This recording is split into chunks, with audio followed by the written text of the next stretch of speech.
This is the tale of a ruthless, mighty king from a dystopian world who's been reborn into a medieval Isekai realm.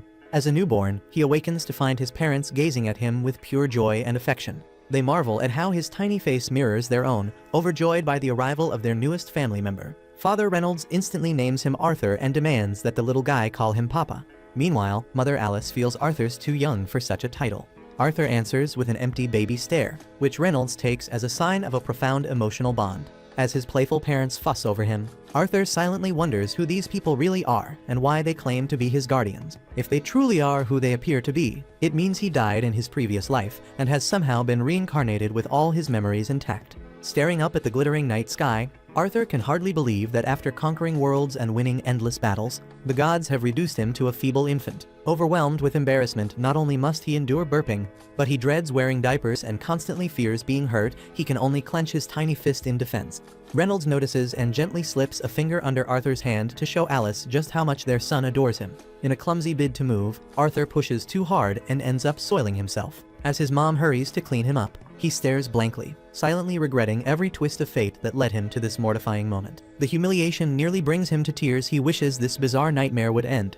Yet he knows he must face this harsh new reality. Putting his personal shame aside, Arthur soon witnesses something even more astonishing. His father effortlessly summons magic to bolster his strength. Suddenly, a small rock hits his dad's head, and his mom rushes to help him. This spectacular display fascinates Arthur, who's never encountered magic in his previous life. Determined to learn more, he realizes he must first grow up.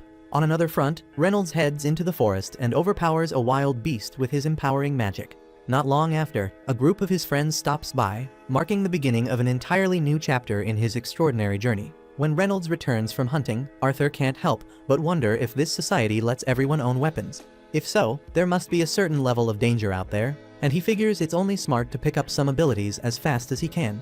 Arthur has a ton of questions he can't ask yet, but despite his confusion, he treasures these pure, priceless moments with his parents. In his previous life, Arthur never knew a peaceful night's sleep because enemies were always trying to take him out. Now that he's finally experiencing calm, he gradually gets used to his new reality. After days, weeks, or maybe even months pass, Arthur learns to crawl and soon scampers over to a mirror just to admire his new look. With his crawling skills and better control over his limbs, he sneaks out of his crib when his parents aren't around and makes his way to the library. There, he grabs a book to learn more about this strange world and discovers that the continent he's born on is called Dicathan. Dicathan is divided into 3 kingdoms: the Darv Kingdom, where dwarves live, the Elenwar Kingdom, where elves rule deep within a forest, and the Sapin Kingdom, the human realm, which is Arthur's home. Unlike his previous world where anyone could seize power by killing the former King Arthur's nation, is a monarchy with a throne passed down through family lines. After picking up the basics of this new world, Arthur searches for a book on magic. With a struggle against his tiny baby arms, he manages to pull one from the shelf. Holding the book, he can't help but reflect on how much more advanced his old life was compared to this one. This book is meant to explain to study magic, what the locals call mana, a force passed down through generations that appears in just 1 out of every 100 people. Moreover, there are only 2 types of mana here: augmenting, which enhances the body's abilities, and conjuring, which lets the user project and control mana at will. While reading this, he recalls his mother's earlier healing powers, which clearly confirm she is a conjurer, even though everyone with mana possesses a mana core that most spellcasters access at the start of puberty. Once they master it, they can become mages. Having read this, Arthur finds it akin to the concept of Kai, which he knows well. However, he doubts whether such knowledge could ever serve as a weapon for him, given his wannabe warrior nature. At that instant, he summons his inner Kai and is about to reach a new level when his mother Alice interrupts him. She lifts him up like the precious little one he is and examines him closely. At first, he thinks she's figured him out, but no, she's merely detected the truth. He definitely soiled himself, and the odor isn't subtle at all. While Alice goes to change his diapers, Arthur is distraught by how much his body feels like a prison. He vows to gain more power. Later, Alice spends time recording details of Arthur's life and is delighted by his progress in this world. Yet she is troubled that he has never smiled at them, a thought that saddens her. She looks out the window to find her husband Reynolds teaching Arthur how to use a sword. Reynolds is eager to share Arthur's improvements, but she is angry with him for instructing their young son in such a dangerous skill. She believes he is far too young to handle a sword and scolds her husband loudly. Meanwhile, Arthur watches them intently, using their interactions as a framework to understand the structure of marriage, even as he begins to suspect that the world they live in might be ruled by women. Later that day, Alice takes Arthur to the market, and he is thrilled by everything he sees. Every item he beholds seems like a lesson waiting to be learned. He even gets to observe magic up close, which he finds extremely enlightening. On the way back, as he gradually drifts to sleep, he reflects on how much his family has helped him. Eventually, they return home and Alice carries him to his room. After a while, she chatters about how delighted she is whenever he sneaks out of bed to read, and how curious he gets while at the market. She believes he inherited these traits from his father Reynolds, just like him. She even muses that he might one day set off to explore the world, though she hopes he'll live a more tranquil life. The next day, Arthur watches his father work his magic and is thrilled at the idea of learning up close from him. She assures him that Reynolds is only getting started and urges him to watch even more intently. At that moment, Reynolds boosts his magic, pulling off some impressive advanced maneuvers. Observing this, Arthur immediately deduces that his father is an augmenter. Pumped to try a trick of his own, his daydream is abruptly halted when his mom announces it's bedtime. As she carries him to his room, he spots a book on the shelf and keeps pointing at it, pleading loudly for a chance to read it. After flashing his irresistibly cute face for a moment, she finally relents and lets him read for a bit. While he's engrossed in the book, he reminds himself of all the knowledge he's absorbed in his quest to form his own mana core. Concentrating hard, he channels mana from different parts of his body to a single point. After a while, just when his parents assume he's finally asleep, a loud explosion erupts from inside the house. In that instant, Reynolds leaps into action to protect Alice, and in the process, ends up with burns on his back. After checking that Alice is safe, both parents suddenly remember they left Arthur behind. Hurriedly, they dash into the house, only to be stunned by the sight of Arthur floating in midair. They stand there utterly speechless as he slowly descends to the ground. Just then, the roof begins to cave in. Being just a child, Arthur couldn't dodge in time, but his parents quickly shield him from what could have been a fatal fall. Soon afterward, tears stream down their faces, and for the first time, Arthur finds himself crying too, realizing that Alice and Reynolds would do anything to keep him safe, a sense of security he never experienced in his past life. The story kicks off by giving us a glimpse into Arthur's past life, when he was known as King Grey. Back then, a royal servant was caught trying to assassinate him, and by law, the man should have been executed without question. Instead, the king's council chose to exile him and his entire family back to his homeland. Fully aware that a fate far worse than death awaited them there, the terrified assassin begged King Grey to spare his family. In a ruthless display, King Grey personally slaughtered the man's wife and daughter right before his eyes, a chilling act of twisted mercy that even prompted the assassin to thank him for his mercy. Fast forward to the present. Arthur is now 4 years old and spending time with his father, Reynolds, who gives him a pair of matching combat gloves just like his own. However, Arthur declines the gloves, opting instead for his wooden sword. He believes that due to his small stature, the gloves would only shorten his reach and put him at a disadvantage. Reynolds doesn't argue. He simply smiles and continues with their usual combat training. But today isn't like the others. In the midst of sparring, Arthur reveals that he's learned to channel mana into his sword.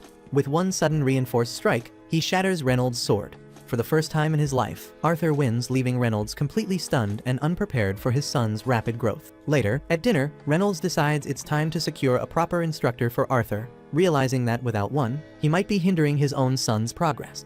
Arthur's mother Alice opposes the idea fiercely, knowing that getting a tutor would force their little boy to leave their peaceful hillside home and venture alone to the city at such a young age.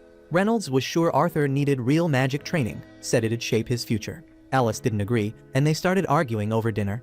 In the middle of it, Arthur spoke up. He said they should all go to the city. Reynolds finds a proper tutor. Alice stays close. That way, everybody's good.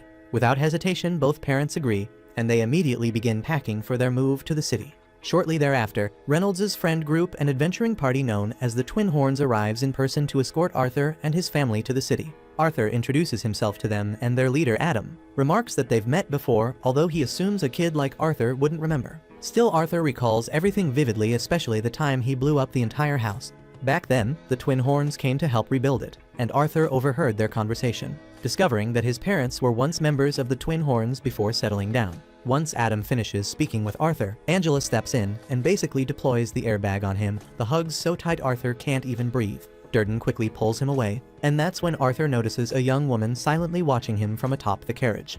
She's Jasmine, a somewhat aloof presence who keeps to herself, but before Arthur can dwell on her, Helen approaches and introduces both herself and Jasmine on her behalf. With that, the journey to Xyrus City begins.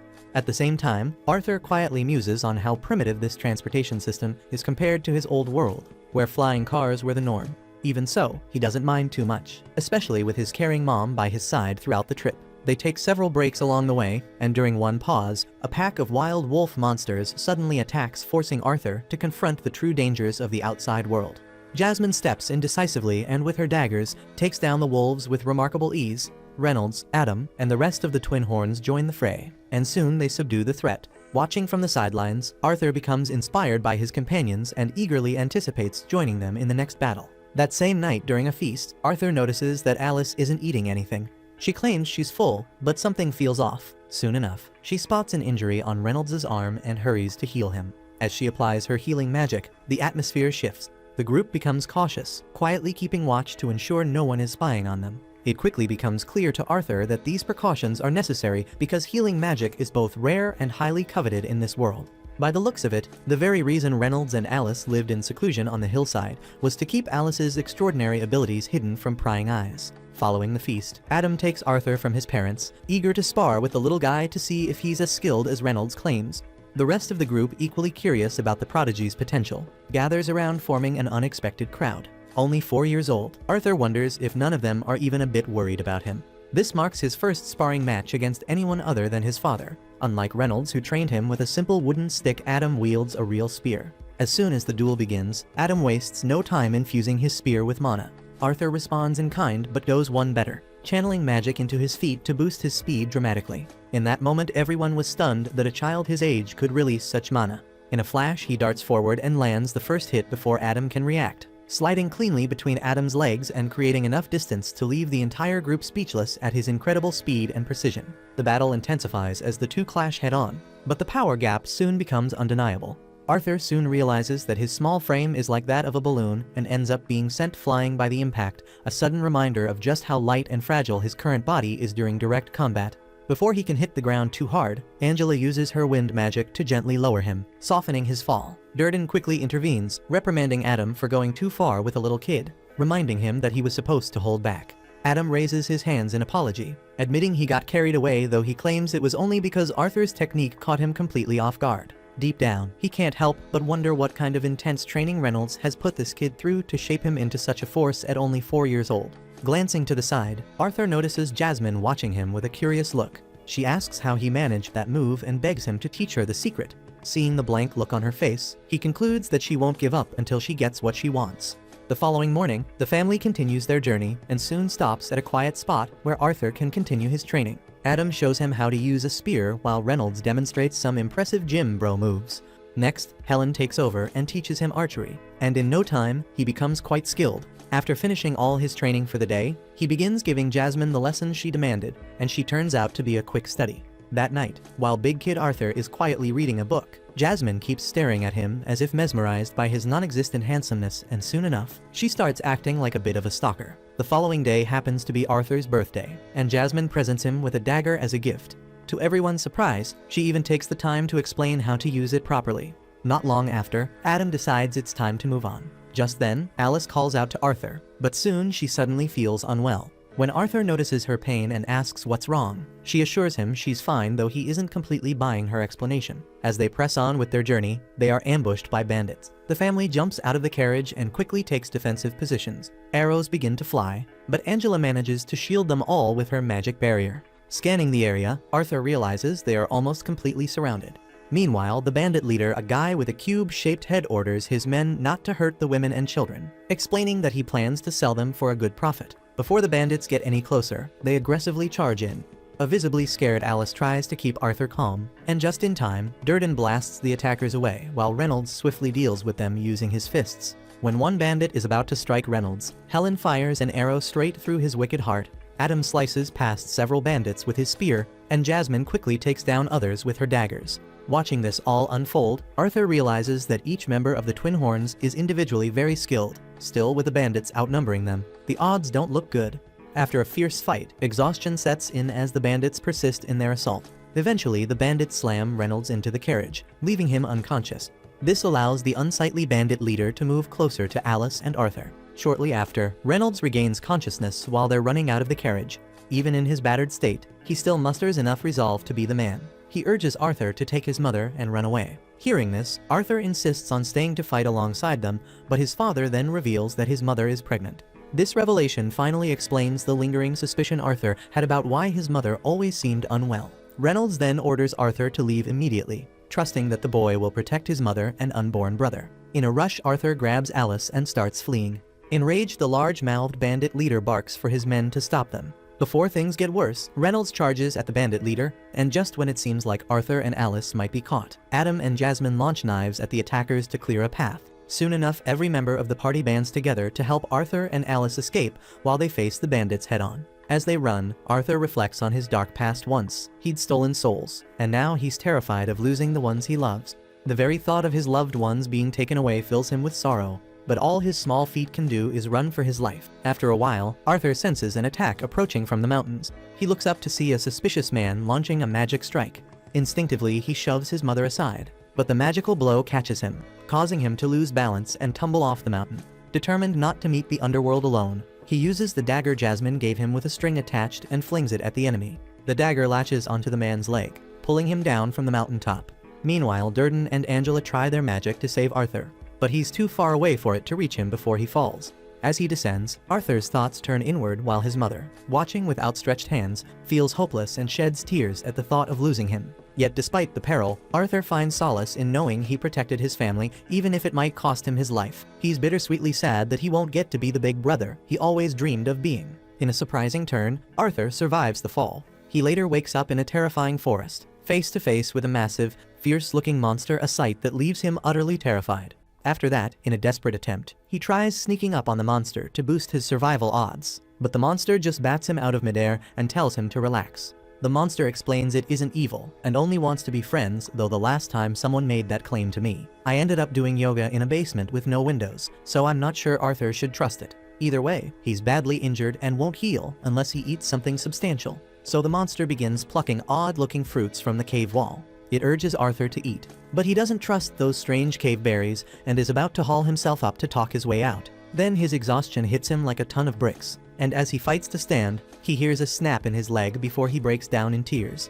The monster tells him to cut it out, reminding him that surviving that fall at all is nothing short of a miracle. Arthur has tons of questions, but the monster insists it will only answer if he actually eats the fruit. His stomach protests louder than his doubts, but after popping the first berry in his mouth, he discovers it tastes surprisingly good, like a sweet mix of berries and honey. After polishing off the fruit, Arthur wipes his fingers on his pants and asks if it knows anything about his parents' situation. The monster admits it can't leave the cave to check on them directly. Still, it can see great distances through some magical sense. Then it conjures a glowing, translucent screen that floats in midair. Arthur watches as it reveals his parents fighting and finishing off the rest of the bandits. Seeing them safe and sound makes his heart pound with relief. He can't believe they pulled through. He thanks the monster for giving him the heads up that his folks are doing fine. And since Arthur's gonna be chillin' here for a bit, he figures he might as well buddy up with it. Turns out the monster's name is Sylvia, and she's actually pretty cool. For the next couple days, Arthur kicks back, eats good, and rests up till his injuries get patched. Sylvia stays close, keeping an eye on him the whole time. Soon as he's feeling back to normal, Arthur's ready to bounce and head straight back home. But Sylvia says Arthur wouldn't even make it halfway back home on his own. Right now, he's holed up in her cave on the edge of the elven forest, and this area is crawling with nasty magical beasts and sketchy bandits lurking everywhere. Arthur just isn't ready to handle all that yet. That doesn't mean he's permanently stuck here though. Sylvia can open a dimensional rift, which means she can send Arthur home, or at the very least, somewhere way safer than this forest. It's gonna take a long while for her to get that rift open, though, so Arthur's stuck waiting until then. Since there's not much else going on, he grabs a stick off the ground and starts swinging it around, practicing his sword skills. Days pass by like this, and even though Arthur really enjoys hanging out with Sylvia, he hasn't learned much of anything about her. All he knows is she looks terrifyingly strong. She's clearly hiding from someone, and despite her scary appearance, she's actually incredibly kind. After finishing sword practice for the day, Arthur heads over to his usual rock, sits down, and begins training his mana. Sylvia's impressed that someone as young as Arthur already developed a mana core, but she's certain nobody taught him how to use it properly yet. She holds out her hand, and suddenly a huge amount of mana starts gathering there. Arthur's amazed watching her build up mana while still casting her spell. If he ever mastered something like this, he'd undoubtedly become insanely powerful. But before Sylvia even mentions teaching him anything, she asks Arthur straight up what he's planning to do with all the strength he'll gain from learning this technique. Arthur never really thought about that until now, but when he does, he instantly recalls the bandits who almost wiped out everyone he loves. He tells Sylvia he'll use his new strength to destroy anyone stupid enough to hurt his family. Sylvia isn't thrilled hearing that answer, so she flicks Arthur hard on the forehead, knocking him back. She flat out refuses to teach her skill to someone who thinks that way, leaving Arthur confused as to why she's so bothered. After all, wanting revenge against people who hurt you is just human nature. Sylvia decides to prove a point by lifting her finger and aiming it straight at Arthur's head. She calmly explains that she could easily crack his skull wide open, or she could gently tap him instead. Sylvia gives Arthur the choice, and obviously Arthur isn't looking to die, so he chooses the gentle option. She explains that letting anger and hate drive you might seem easy, but once you give in, your life becomes an empty loop of bitterness. Sylvia doesn't want Arthur throwing his life away like that, so she asks him again what he'll do with the power. Arthur pauses to think once more, this time picturing the smiling faces of everyone he cares about. He finally says he'll use his strength to protect the people closest to him, and Sylvia clearly prefers this answer. At the same time, outside the cave, another monster, who looks a lot like Sylvia, is busy tracking her down and is getting dangerously close. Back in Arthur's past life, he was king, but being king didn't mean he called all the shots. In reality, the senators held the true power, treating Arthur more like their personal war puppet, sending him out whenever they needed ruthless violence. Arthur never wanted to live like that. Snapping back to the present, Sylvia starts teaching Arthur her special mana technique. After demonstrating how it's done, she tells him to try it out for himself. Arthur starts pulling in mana from the surrounding air, and once he gets the hang of it, he uses this energy to power himself up. Immediately feeling stronger, he runs to Sylvia, excitedly thanking her for teaching him something so amazing. But suddenly, Sylvia senses someone approaching and quickly knocks Arthur into a pile of rocks, telling him to keep quiet. Arthur has no clue what's happening, so he peeks out from his hiding spot and sees another creature who looks just like Sylvia. Sylvia clearly recognizes him, surprised he managed to find her here, but he doesn't waste any time, demanding Sylvia come along immediately. Sylvia firmly refuses, so he instantly launches an attack. Arthur wants to jump in to help, but Sylvia's voice echoes in his head, telling him not to worry about her. The monster tries convincing Sylvia it'd be easier to cooperate, otherwise, he'll have no choice but to kill her.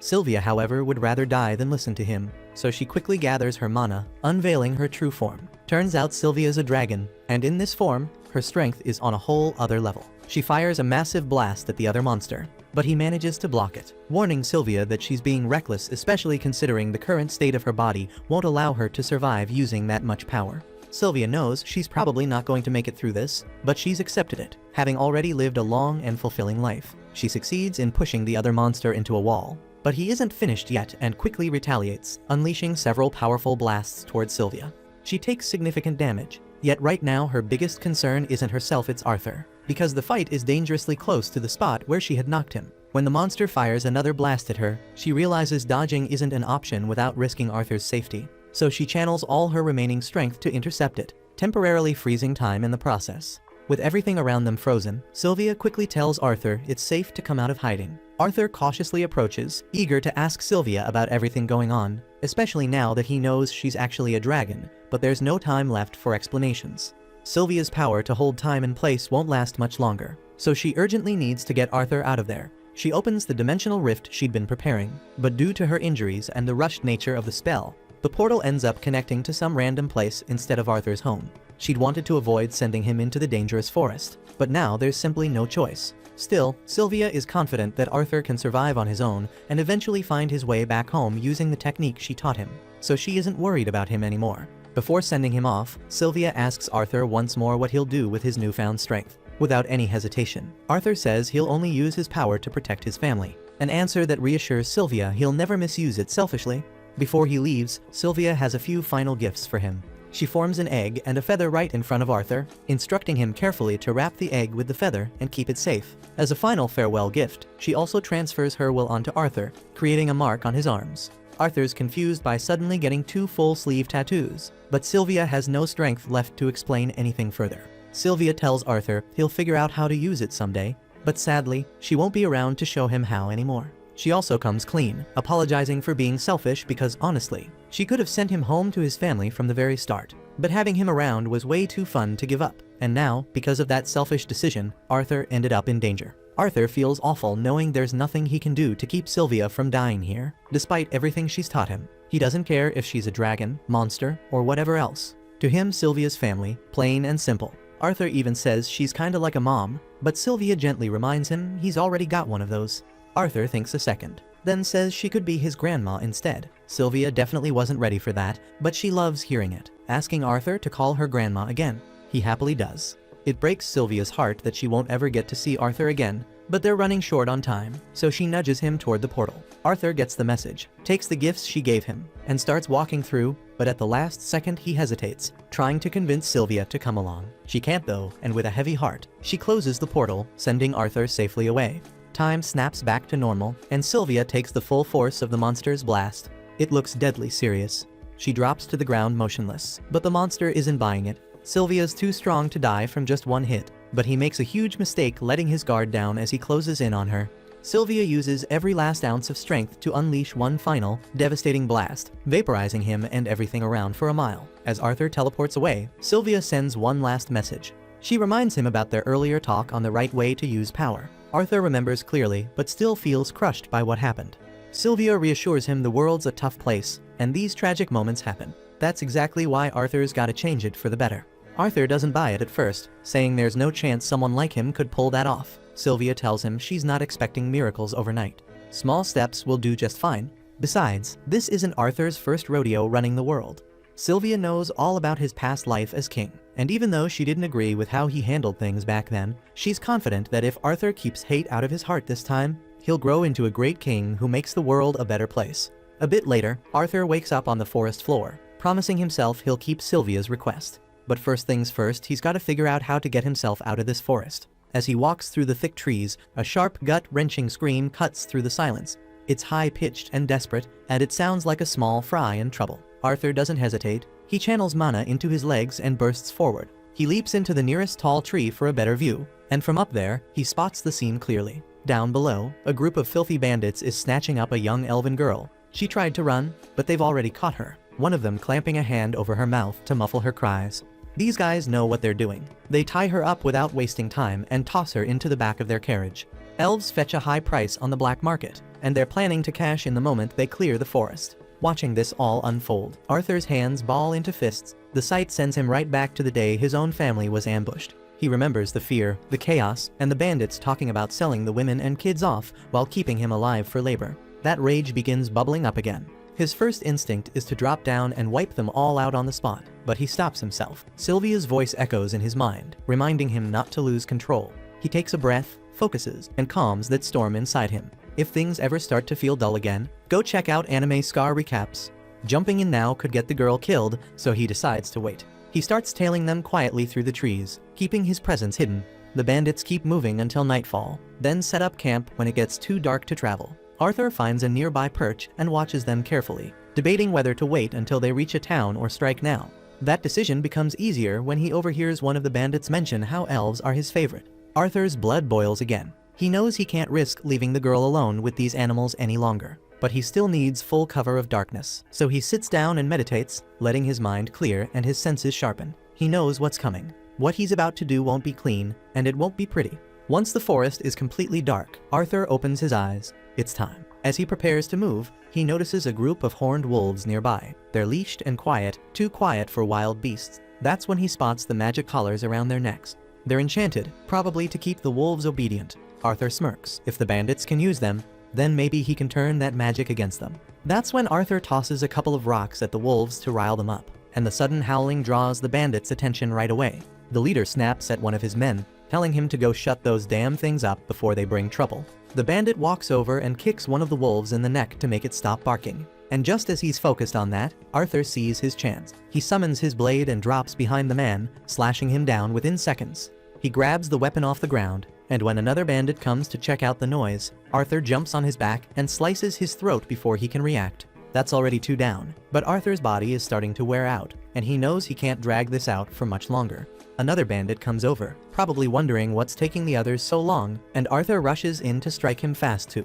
He aims to finish it in one blow, but he misses the vital area, and the man screams, loud enough to alert the rest of the camp. The bandit leader quickly realizes Arthur's a mage, and that changes things. He doesn't want to kill him anymore, since selling a young mage could make him way more money than the elf girl ever would. He starts building mana into his arms and swings at Arthur, who jumps back and tries to counter with a kick, but the leader dodges easily. Arthur throws his knife to catch him off guard, but the bandit catches it mid-air and uses it against him, knocking Arthur down in the process. He grabs him by the ankles and lifts him up just to humiliate him, mocking how a kid could never match the strength of an adult. Arthur knows he's right, and instead of struggling, he uses that moment to cast a fireball straight onto the bandit's knee. While the man's yelling in pain, Arthur grabs the same knife and stabs him in the head, ending it for good. Now only the wounded bandit remains, and Arthur walks over and finishes him off without a word. Once it's done, he heads over to the carriage to check on the girl inside. She's been blindfolded the entire time, unaware of what's happening.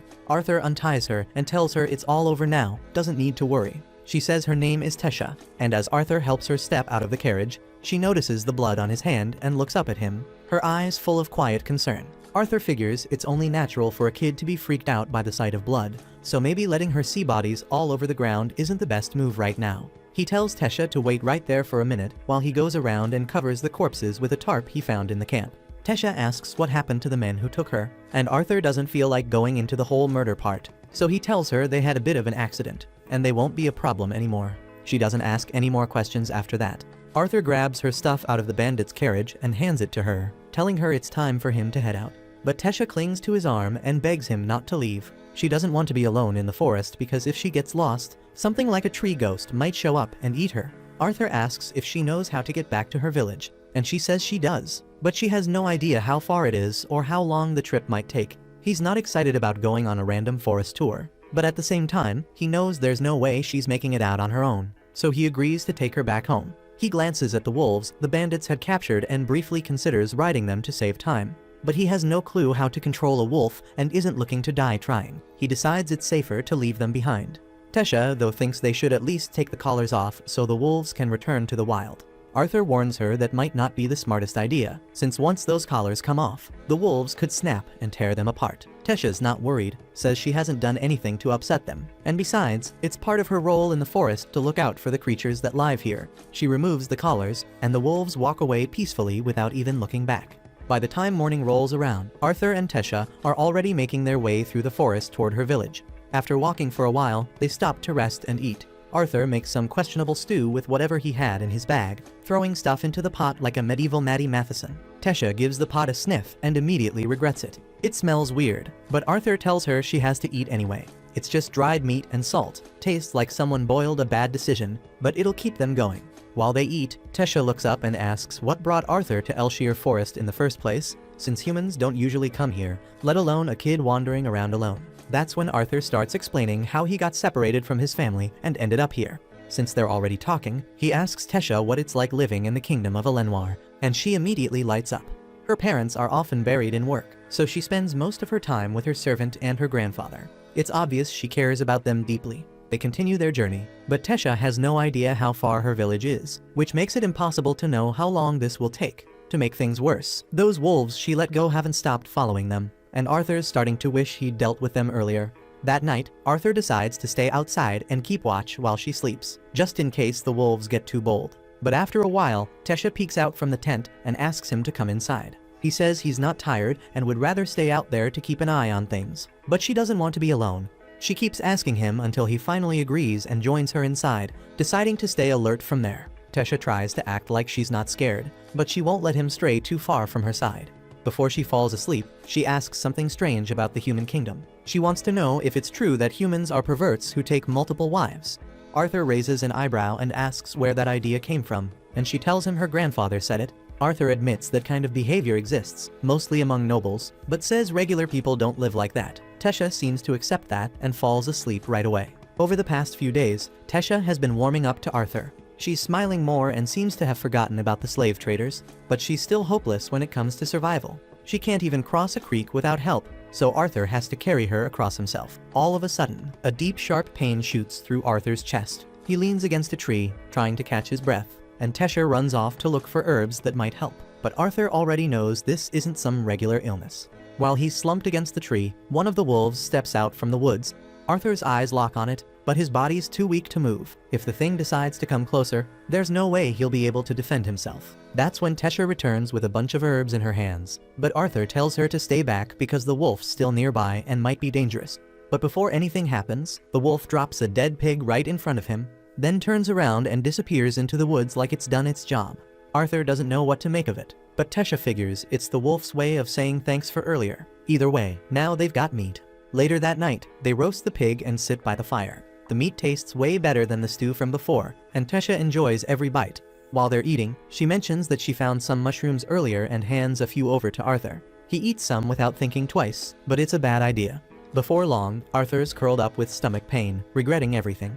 After an unpleasant trip to the bushes and what feels like his soul leaving his body, he comes back looking drained. He's barely hanging on when Tesha starts talking again. She tells him her grandfather used to read her stories about humans and dwarves and how she always wanted to visit their kingdoms.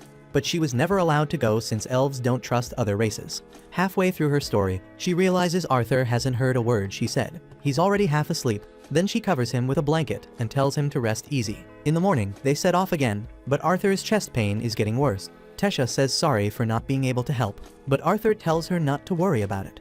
To distract him, she asks if she can start calling him Artie since they've spent so much time together. Arthur says he's cool with it, and Tesha's surprised he didn't tease her for it. Then Arthur messes with her a little by acting dramatic and swearing he'll forever honor the moment the great lady Tesha made him her friend. She tells him to quit playing around. Arthur laughs and reminds her how she was clinging to him at night because she was scared. Tesha snaps back, saying that was a totally different situation. Jokes aside, Arthur realizes this might be the first real friend he's ever had. Back in his old life, people either avoided him or feared him. No one ever got close. Right then, Tesha spots something ahead and calls Arthur over. He figures it's just some weird tree or maybe a bug she thinks is cute.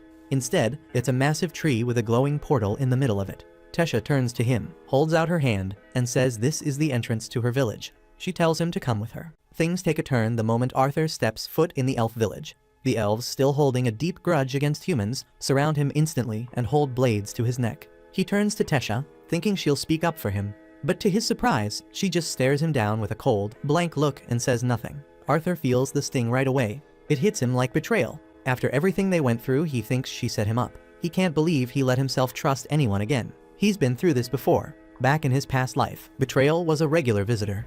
And now, here it is again. The elves raise their weapons, ready to take his head off while Tesha just stands there. Then finally, she speaks. As soon as she hears one of the guards mention killing Arthur, she tells them to stop. One of them pushes back, calling Arthur a dangerous human. Tesha shuts that down fast, saying he's the only reason she made it home alive. You'd think that would make them back off. But no, the lead guard decides she must have been brainwashed, so he's still planning to go through with it. Before the sword can drop, a new voice cuts in. A man steps forward and orders them to release the boy. That's Virion, Tesha's grandfather and the former king of the elves. Unlike the others, he's got some sense. He believes Tesha and thanks Arthur for saving her. He even apologizes for how things were handled. From his perspective, it looked real suspicious. The missing princess suddenly shows up with a random human kid. Still, he gives Arthur the benefit of the doubt. Arthur breathes a little easier, relieved that he's not getting killed today. But then another bomb drops. Tesha's a princess. They traveled together for days, and she never once brought that up. Right on cue, her parents arrive after hearing their daughter's been found. Tesha runs straight into their arms, emotional and relieved. That's when it all clicks for Arthur. If she's royalty, then these two must be the king and queen of Eleanor. Only difference is, they're not nearly as calm as Virion. The second Tesha's father spots Arthur, he demands to know what a filthy human is doing in his kingdom. Then he gives the order capture the human and execute him on the spot. But the guards don't budge. Even though Tesha's father is technically the king, Virion's word carries more weight around here. And right now Virion says Arthur stays safe, so nobody dares touch him. Everyone's terrified of the old elf. Virion calmly reminds the king that Arthur is the reason Tesha made it home safely, so treating him like a criminal isn't an option. Tesha jumps in, demanding that Arthur be invited into the castle as an honored guest. Her father hesitates, clearly uncomfortable. Humans normally aren't allowed anywhere near the elf kingdom, much less inside the castle. Still, he knows better than to trigger a meltdown from Tesha, so he reluctantly agrees. With things finally settled, everyone gets ready to head to the castle. Before they go, Virion pulls Arthur aside and mentions he wants to talk privately later. Arthur feels a bit uneasy about this, sensing Virion's incredibly strong presence. But he doesn't get much time to worry because Tesha immediately grabs his hand and starts pulling him along, eager to show him around. It's Arthur's first time in the elf kingdom, and he's amazed by how different everything is compared to the human kingdom. Yet the elves clearly aren't fans of humans. Everywhere Arthur goes, elves stop what they're doing just to stare at him as he walks beside Tesha. No one openly says anything rude though. Now that he's officially a royal guest, Tesha is really the only one openly welcoming him. Still, something's bugging Arthur. He can't figure out why Tesha took so long to speak up earlier when the guards were about to execute him. Before he can dwell on that thought, the familiar pain in his chest suddenly comes back, sharper than ever. It's been getting steadily worse, but he still has no idea what's causing it. When they arrive at the castle, Tesha is warmly greeted by her servants, and she quickly instructs them to treat Arthur with kindness and respect, human or not. With that out of the way, Tesha asks Arthur if he wants to go play with her now. But Arthur has something important to do first. He tells Tesha they should meet with her parents. They're probably expecting a full rundown of what happened and how Tesha made it home. Everyone moves to the meeting room, and Tesha tags along, refusing to be left behind. Since they're all gathering anyway, she suggests they grab some snacks, turning this serious meeting into more of a tea party vibe.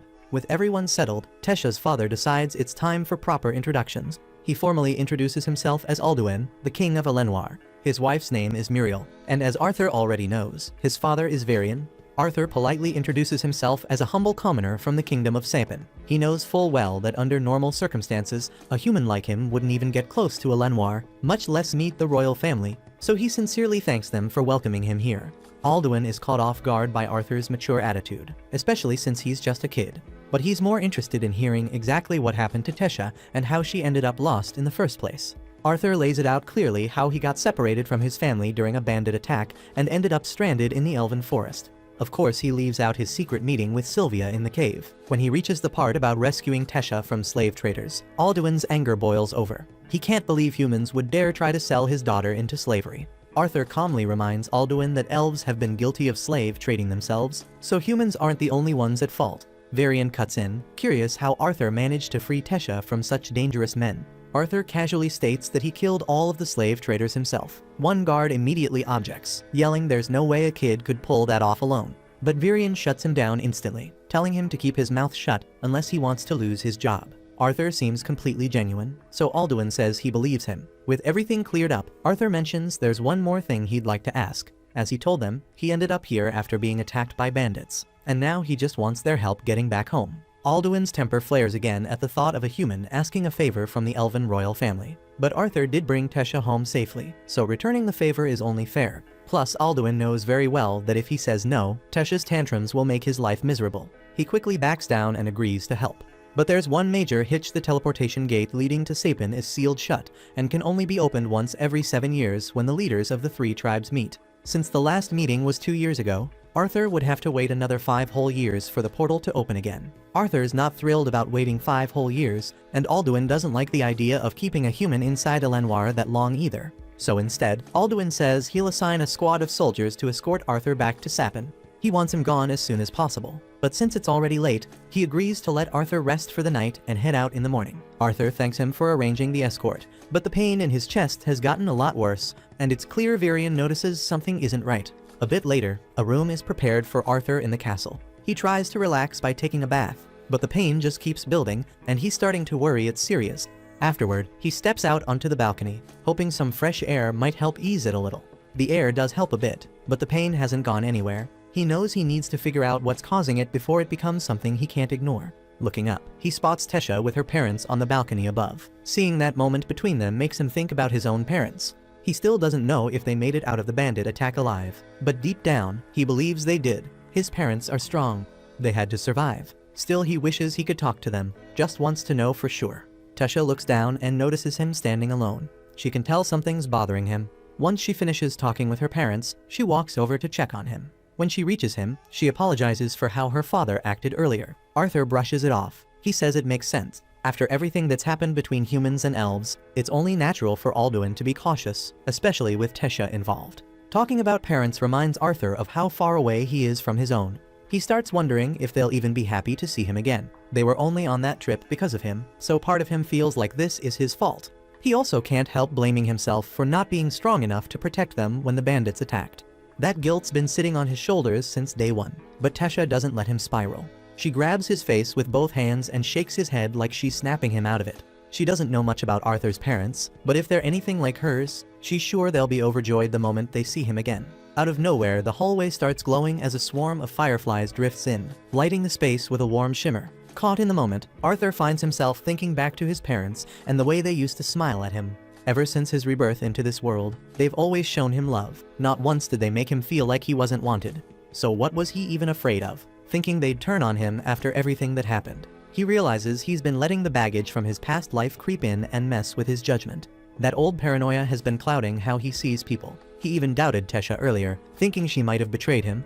But standing here now looking at her, all he sees is a kind-hearted girl who'd never hurt a friend. Then in a split second, Arthur senses something flying straight at Tesha. He reacts instantly, snatching it out of the air and powering up his mana ready to strike back. But when he spots who threw it, he freezes. It was Virion. Arthur's stunned. The idea that Virion would attack his own granddaughter hits hard. Virion calmly explains that he never meant to harm Tesha. What he threw were just fireflies, and she wouldn't have felt a thing. Still, he's impressed that Arthur picked up on the threat and responded that fast. Turns out this whole stunt was a test. Virion needed to see for himself whether Arthur really had the power to take down those slave traders. After that quick reaction, there's no doubt left in his mind, because Arthur wasn't bluffing. Tesha rushes over, telling Virion to quit messing with Arthur. But he's not here to play games. He spotted something interesting in Arthur earlier and wants to test it in a proper spar. Without wasting time, Virion conjures up a sword using magic and hands it to Arthur, then casually lifts Tesha off the ground and out of the way to keep her safe. Arthur agrees to the match. Then he charges forward, swings with everything he's got, but Virion's already gone. Even after boosting his speed with mana, Arthur still can't keep up.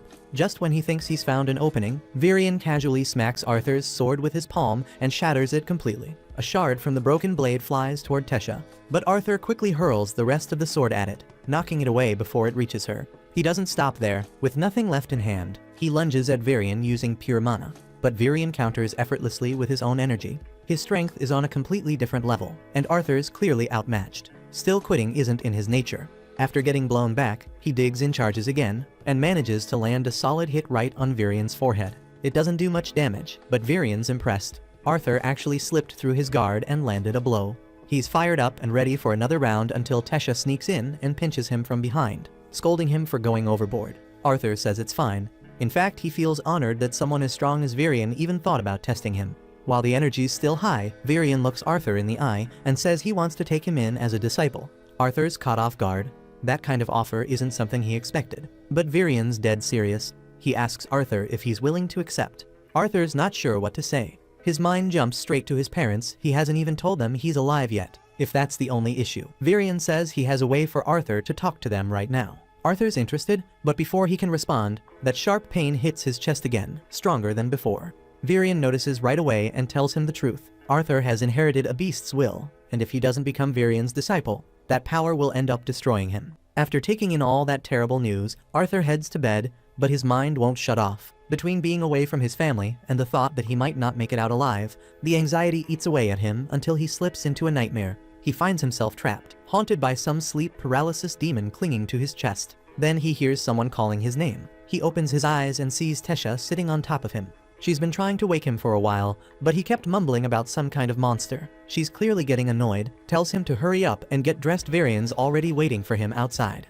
Arthur climbs out of bed and starts changing. While he's pulling on his clothes, Tesha asks if he's really planning to stay and become her grandpa's disciple. Arthur still isn't sure. It all depends on whether Virion can actually help him contact his family. If he can at least talk to his parents and let them know he's okay, that would be enough. Once he's ready, Arthur and Tesha head downstairs together. But as soon as they open the doors, they hear Alduin yelling at Virion.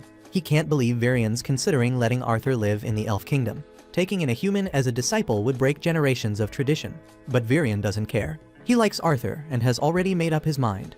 Tesha jumps in to defend Arthur, but Alduin immediately shuts her down, saying it's obvious she wants Arthur to stay. Virion isn't interested in hearing Alduin's side either. He cuts him off and tells Arthur and Tesha to get in the carriage. They've got somewhere to be. The trip is long, and before they reach their destination, Tesha falls asleep. Arthur looks over at Virion and asks if it's going to take much longer. Only this time he calls him Grandpa. Virion cracks a smile, clearly amused at how fast Arthur ditched the formalities. But if things go well and Arthur ends up staying under his guidance, then he's basically part of the family anyway. Virion doesn't mind the casual tone. In fact, he's happy Tesha finally has someone around. She's the only child in line for the throne, and most other kids keep their distance. Even the ones who did try to befriend her ended up hurting her in some way. That's left her guarded and slow to trust. But with Arthur, she lights up, laughs, plays, and just enjoys being a kid. For that, Virion couldn't be more grateful. Arthur's not the most trusting person either, but when he looks at Virion, all he sees is a genuine, warm-hearted old man. There's nothing fake about him, just someone who feels safe to trust. For the first time in a while, Arthur lets his guard down a bit. The carriage finally reaches their destination, and Arthur gently wakes Tesha. They all step out together, and Arthur's curiosity starts building. If someone as powerful as Virion made the trip out here, Then whoever they're visiting must be seriously important. Virion stomps up to the door and yells for Rinia to show herself already. He leans in to listen, only to get smacked right in the face when the door swings open. After shaking it off, he introduces her as a special kind of mage, one he believes can help Arthur reach out to his family. Rinia invites them inside so they can get started. The place looks like any regular home, and all Arthur sees is a simple bucket of water on the table, which makes him wonder how any of this is supposed to help. Rinia explains that she's a seer, a rare type of mage who can glimpse fragments of someone's past or future. She gives Arthur a quick reading and immediately picks up on how unusual he is. There are pieces of his past she can't even access, though she admits her visions are never complete anyway. But Arthur isn't here to learn about his past. He just wants to make sure his family knows he's alive and okay. Rinia nods, pushes the bucket toward him, and tells him to focus on his parents. The clearer he imagines them, the better the result will be. She activates her power, and in just a few moments, Arthur starts seeing his parents. Alice is in the kitchen, finishing a pot of stew that's clearly meant for more than 2 people. Reynolds loves this dish, but neither of them has much of an appetite anymore. Arthur's absence hangs heavy over the house, and as far as they know, he died when he fell off that cliff. Reynolds blamed himself to the point where he nearly became an alcoholic. But with Alice pregnant, he couldn't fall apart completely. They had to stop searching and move to the city, where Reynolds quickly picked up work. In a matter of weeks, he made enough to get them a new home. But none of that changed how they felt. No job or fresh start could ease the pain of losing their son. Then out of nowhere, they hear Arthur's voice. It fills the room, but they can't see him anywhere, and their first thought is that they're hearing his ghost. Arthur tells them he's still alive and currently staying in the elf kingdom of Elenoir. He doesn't fully understand how the magic works, but thanks to a friend, he's using a special type of spell to reach them. He wants to come home more than anything, but he can't not yet. Something's wrong with his body, and unless he finds a way to fix it, he won't survive. Still, he promises he'll return as soon as he recovers, even though he has no idea how long that might take. He also begs them not to blame themselves for what happened. This was his decision, and if he had to make the same call again to keep them safe, he wouldn't think twice. Reynolds and Alice are overwhelmed with joy just hearing his voice again, but having to let go of him a second time breaks Arthur's heart. Even so, he's grateful for the chance to speak with them. It makes one thing clear: he never wants them to worry like that again. But to protect them, he needs to grow stronger. That's why he asked Virion to make him his disciple. Now all that's left is getting Alduin to approve Arthur living in the castle. Alduin still refuses. His hatred for humans runs deep. But Tesha steps up and reminds him that Arthur saved her life. If he kicks Arthur out now, people will see him as a bitter and ungrateful savage. Alduin tries to argue that Arthur's presence could stir up serious issues in the kingdom, but Virion already planned for that. He tells Alduin to make a public announcement that Arthur is officially his disciple, and with Virion's influence, no one would dare protest or question it. With that, Arthur is granted permission to stay in the royal palace. After the meeting ends, Alduin walks over to him and apologizes for the way he acted earlier. He may still dislike humans, but Arthur doesn't seem like the others.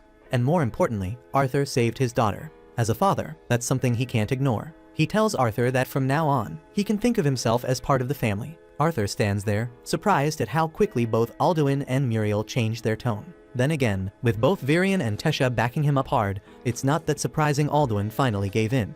Arthur thanks him and says it's an honor to be welcomed into the royal castle. But Tesha cuts in, saying that's not enough. If Arthur's really going to be part of their lives now, then she wants him to be allowed to play outside with her. Considering Alduin already accepted him, he sees no problem with that and agrees to let them go out together. With permission granted, Tesha grabs Arthur's hand and pulls him into town, excited to show him around. Arthur's once again amazed by how vibrant and unique elven culture feels. Tesha knows the area well and tells Arthur there's a snack shop down the road that sells some of the best stuff, but it's super popular, and if they don't hurry, it'll all be gone. She tugs on his arm, rushing him forward, and Arthur's happy to go along with her until he accidentally bumps into a kid along the way. It was clearly a mistake, but the kid immediately starts throwing insults, yelling at Arthur for getting his filthy human germs on him. Arthur's standing there, wondering how this kid's got the nerve to talk like that. Tesha tells him to let it go. It's not worth the trouble. Normally Arthur would have agreed and walked away, but then the kid, whose name is Faerith, starts talking trash to Tesha, saying she shouldn't be hanging out with human garbage like Arthur and should be spending her time with someone like him instead. Turns out Faerith's from elven nobility and clearly thinks he's hot stuff, so Arthur decides to have a little fun with him. He smiles and acts like he's honored to meet him, then purposely mispronounces his name as Fartrith. Faerith loses it, but Arthur plays innocent, saying sorry like it was a slip-up. He tells him next time, he'll make sure to show the proper respect and turns to leave with Tesha. But Faerith doesn't let him go, for all his arrogance. But he's not dumb. He knows Arthur's messing with him and refuses to let the insult slide. He steps forward and challenges Arthur to a duel, saying the honor of his family name is at stake. Arthur stares at him, trying to process the fact that this kid's seriously dumb enough to throw down over a nickname. Tesha jumps in and tells Fairith he's taking this way too far, even for a noble. Fairith fires back, saying it's completely normal to challenge someone who disrespects your name. But Tesha reminds him that Arthur isn't just anybody, he's Varian's disciple now, and it would be unbelievably dumb to pick a fight with someone trained by the strongest man in the kingdom. Fairith doesn't care. He's convinced there's no way he could lose to a human. He tells Arthur that if he backs down now, it'll bring shame to Varian's name. Arthur stands there still trying to process how this even turned into a duel. Back in his old world, a duel meant one thing: someone dies. So it doesn't make sense for a kid to throw out a challenge like that over a name. But the amused looks on the nearby adults make it clear this isn't that kind of duel. No one seems all that worried. So Arthur has no reason to say no. Tesha asks if he's really sure about doing this, and Arthur nods, saying he's fine with it. The duel becomes official, and both sides get ready. As it kicks off, Fairith charges in with a stick in hand, full of confidence. But confidence only gets you so far. Arthur waits, lets him get close, then drops him with a clean punch to the face. Fairith's out cold before he even knows what hit him. His friends rush over panicking, but Tesha's completely unfazed. She figured it would end like this. Since the duel's over, she grabs Arthur's hand and pulls him away. She's still got plans and doesn't want to waste the day. The two of them spend the whole afternoon wandering through shops and stores, checking out everything the town has to offer. After a while, they take a break on a quiet balcony. Tesha asks when Arthur's training with Varian is supposed to begin. Arthur tells her it starts tomorrow morning, but it's obvious something's weighing on him. He thinks back to what Varian told him. This training won't be easy. It's gonna be brutal, like getting dunked in boiling tar day after day, for years, with no support from his family. Varian needed to be sure he was ready. But Arthur didn't flinch, said yes on the spot. Even now, knowing what's ahead, Arthur's fired up. He's ready to face whatever comes, no matter how rough it gets, because he wants to be strong enough to build the future he's been dreaming about. Tesha tells him she'll work just as hard so she won't fall behind.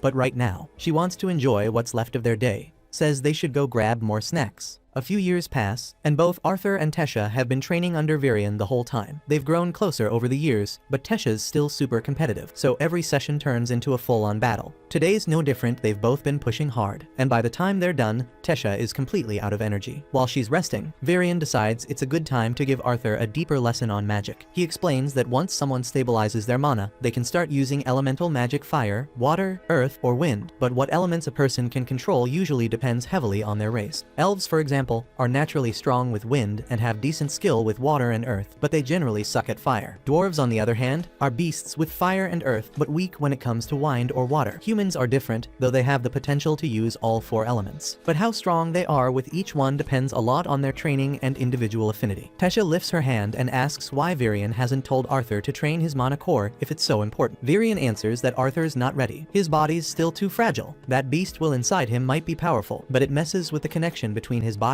and his mana core. That's what's been causing all the pain in his chest. So before Arthur can do proper mana training, he needs to reassimilate his core first. Tesha jokes that this means she's technically stronger than Arthur right now, and he snaps back that of course she is. All her attacks are boosted with mana. Among elves, it's considered impressive if someone awakens their mana by the age of 10. Tesha did it at 9, and she's been training with Arthur ever since. With Arthur's progress going well, Varian tells him it's time to awaken his beast will. If everything works, that pain in his chest should finally stop. Arthur nods, says he's grateful for all the help, and tells Varian to get started. Arthur sits down, and Varian begins the process. Tesha stands nearby, clearly nervous, unsure if Arthur's going to be okay. Varian admits Arthur might feel a little discomfort, but it shouldn't be anything serious. Then he activates the awakening and Arthur immediately lets out a scream. A huge burst of energy shoots out from his body, sending both Varian and Tesha flying backward. The awakening worked technically speaking, but the pressure it put on Arthur's body knocked him out cold. Varian and Tesha were both on edge after that, rushing him back to the castle and laying him in bed so he could recover. When Arthur finally wakes up, the first thing he sees is Varian sitting beside the bed. Varian asks if he's feeling alright, and Arthur nods, saying he feels okay. That's when Varian leans in and asks if there was anything unusual about the beast will he receive. A reaction that intense is rare, even among strong beast tamers. Arthur had planned to keep his meeting with Sylvia a secret, but at this point there's no use hiding it. He looks at Varian and tells him the truth: the beast will came from a dragon. Varian freezes, stunned by the confession. It's hard to believe, but the power coming off Arthur's body does feel close to to what he'd expect from a dragon. He tells Arthur he can't let anyone know about this. If word got out, people from all over would come looking for him, and none of them would have good intentions. With that out of the way, Varian tells Arthur he's scheduled to return home in 4 months. Arthur is caught off guard. He thought he still had 2 more years before the next inter-race gathering. But it turns out there's been a new cultural exchange program arranged, and the portals to Zyra City will open way sooner than expected. Arthur asks if Tesha knows, since she'd take it hard, but Varian tells him the king and queen are talking to her about it right now. That night, Arthur lies in bed with the egg Sylvia left him, still trying to process the idea of leaving Tesha behind in just 4 months. While he's thinking, he notices the egg beginning to crack. Moments later, a small baby dragon hatches right in front of him. At first, Arthur's worried, but the dragon turns out to be cute and calm, at least for a second. He gently picks it up, only for the little thing to sink its teeth into his arm. Arthur pulls back in pain, dropping it, but instead of regular bite marks, a glowing crest appears where he was bitten. The mark links Arthur and the dragon together, letting him feel its emotions even if he doesn't fully understand them. Since he's going to be the one raising her now, he decides to give her a name, calls her Sylvie, in honor of her mother Sylvia. Arthur drifts back to sleep, but a few hours later, Tesha quietly enters his room. She wants to talk about him leaving in 4 months, but when she pulls the covers back to wake him up, she spots Sylvie curled up next to him. The sight instantly makes her forget what she came for. Arthur wakes up startled, thinking something's wrong, but then he sees Tesha just melting over how adorable Sylvie looks, so he rolls over and goes back to sleep. Later that day, Arthur and Tesha head to the training grounds for their session with Varian. Along the way, Tesha keeps trying her best to win Sylvie's affection, but after nearly squeezing the life out of her earlier, Sylvie's keeping a safe distance. When they reach Varian, his eyes land on Sylvie resting on Arthur's head, and he completely freaks out. He never thought he'd see a real dragon in his lifetime. While Tesha continues messing with Sylvie, Arthur explains that she hatched during his beast will awakening yesterday. He wonders if keeping a baby dragon around might be risky. People could figure out what she really is, but Varian assures him there's nothing to worry about. Dragons are basically myths at this point. No one would ever guess Sylvie's a dragon. Arthur can just claim she's some rare creature that looks dragon-like and leave it at that. With that cleared up, Varian says it's time to get started. Now that Arthur has awakened his beast will, he'll need to train both his beast core and mana core at the same time. The only real way to do that is through experience, so Varian begins to transform. Once the transformation is complete, Varian tells Arthur his training starts now. Arthur gets ready, expecting an attack, but the moment Varian steps forward, he disappears. Arthur tries defending, but he can't track him. He knows Varian is still around, but no matter how hard he looks, there's no sign of where the attack will come from. It's an incredible ability, but Arthur isn't trying to get wrecked as part of a lesson, so he throws his hands up and surrenders immediately. As soon as he gives up, Varian reappears right behind him. Arthur complains, saying there's no way he can fight that. Varian could have hit him with a 30-hit combo, and he wouldn't even know what happened. That's the power of a Shadow Panther's beast will. It gives Varian the ability to manipulate wind so precisely that he can erase every sound he makes while moving. Varian's transformation looks amazing, but it's far from flawless. It drains a ridiculous amount of mana. Not that it mattered much, since he never planned to fight Arthur in that form anyway. He mostly just wanted to show off a little. After giving Arthur a good taste of what a beast will can do, he summons a sword and tells him it's time to start the real training. A few days pass, and Arthur's already showing big progress with his beast will. The pain in his chest has finally stopped, and his body's gotten strong enough to keep up with Varian's shadow movements. But more than that, he's finally been able to enjoy life like a normal kid, spending the rest of his time hanging out with Tesha. One day, while Arthur and Tesha are out together again, they run into Faerith in the middle of the street. Arthur doesn't recognize him at all, which ticks Faerith off, so he immediately challenges Arthur to another duel. As expected, it doesn't go well. Faerith ends up flat on the ground in half a second, and his friends just stand there wondering how he lost so fast. Arthur still doesn't remember him, so Tesha reminds him that this was the same kid who challenged him to a duel years ago. Arthur laughs, saying that day was actually kind of fun. He offers Faerith a hand to help him up as a friend, and Faerith takes it, finally deciding he's done trying to fight Arthur. Arthur then asks if Faerith and his friends are going to be part of the upcoming cultural exchange, and Faerith proudly confirms it. He says he was chosen because of his great skill, but the truth is every noble kid got selected automatically. Arthur turns to Tesha and asks if she's going too, but Faerith jumps in and says no. The royal family doesn't want to risk their delicate little princess getting kidnapped again. While that sounds reasonable, Tesha doesn't take it well. Being called helpless ticks her off, and without thinking, she punches Faerith square in the face and sends him flying. He's out cold from the hit, and now Tesha's standing over him like nothing happened. Arthur quickly grabs her and drags her away before a crowd gathers. Once they get far enough from the scene, Arthur starts scolding her, saying a princess can't just go around punching people whenever she feels like it. Even if Faerith had it coming, it still looks bad. Though honestly, with the kind of past Arthur lived, he's not exactly one to lecture anyone about violence. Tesha doesn't see what the big deal is. She's pretty sure Faerith's still breathing, but Arthur keeps nagging her like her dad, so she calls him an old fart and takes off crying her eyes out. After dark, Tesha's still in her room crying her heart out. out. So to cheer her up, Arthur quietly sneaks up to her window and invites her to come take a walk through the forest. She agrees, and as they stroll under the moonlight, she asks if this is really okay. Arthur tells her not to worry if they happen to run into kidnappers, they're strong enough to handle it or get away. Besides, the view under the night sky is totally worth the risk. He checks if she's starting to feel sleepy, and though her eyes are barely staying open, she insists she's fine. Arthur tells her she can rest if she wants, but since this might be the last night they spend together like this, Tesha says she's staying up no matter what. She's so drowsy she starts seeing monsters hiding in the trees. Arthur laughs, teasing her for still being afraid of ghosts at her age. Tesha snaps back that she's not scared of ghosts, and that she's only shaking because it's cold. To prove it, she tosses more wood into the fire. Then she asks Arthur to tell her something about the human kingdom, hoping it'll help her stay awake. But Arthur admits he doesn't know much about it himself. He's never actually been there. Tesha says she wishes he could stay here forever. Arthur says he'd love that too, but doing that would mean giving up on ever seeing his family again. He looks over to keep talking, but Tesha's already fast asleep, so he pulls the blanket over her and calls it a night. Eventually, the day of Arthur's departure arrives. Before he goes, Virion gives him a special gift, a magical compass that will always point toward the elf kingdom. In case Arthur ever wants to return, Arthur thanks him, but when he looks around he realizes Tesha isn't there. He asks if anyone has seen her, but it turns out she couldn't bring herself to watch him leave. The portal finally opens, and Arthur is about to step through when he suddenly hears his name. Tesha comes running down the street, trying to catch him before he's gone, but halfway there, she trips and falls, so Arthur rushes over. He helps her up and starts rambling, telling him he better take care of himself or she'll never forgive him. Arthur knows how much she's holding back right now, so he gently pulls her into one last hug. He tells her how much he's going to miss her. After reaching the city of Xyrus, Arthur finally reunites with his family and finds out he's now got a little sister.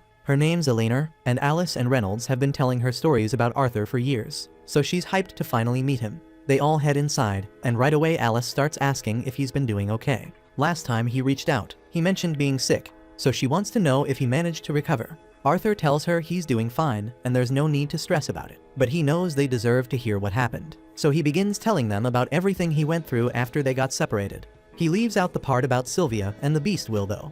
Instead, he talks about meeting Tesha and the time he spent living in the elf kingdom while working on his condition. Alice checks again, asking if he's really alright, since if anything went wrong now, they wouldn't have the means to help. Arthur reassures her it's not gonna happen again. He can't tell them the full truth about the beast will, so he says it was because he awakened too early and that messed up his mana core. Arthur doesn't feel great lying to them, but until he's strong enough to handle the fallout, it's safer to keep some parts to himself. That's when Reynolds notices Sylvie. He asks where Arthur picked her up, so Arthur quickly makes something up and says he found her in a mana beast's den. He brought her back and made her his pet, and Eleanor seems to like her a lot. Anyway, Reynolds still has more on his mind, so he stands up and asks Arthur what level his mana core is at now.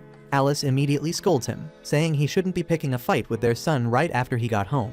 But Reynolds says he's just curious to see how far Arthur's come. Arthur doesn't take it personally, but before answering anything else, he wants to know what kind of job Reynolds has to afford such a nice place. Reynolds explains that he's a security instructor at the Helstia auction house, and his mana core is currently dark orange. Arthur's impressed by that, especially since hitting orange is no small feat. Mana cores go from black up to white, and the closer you get to white, the stronger your core becomes.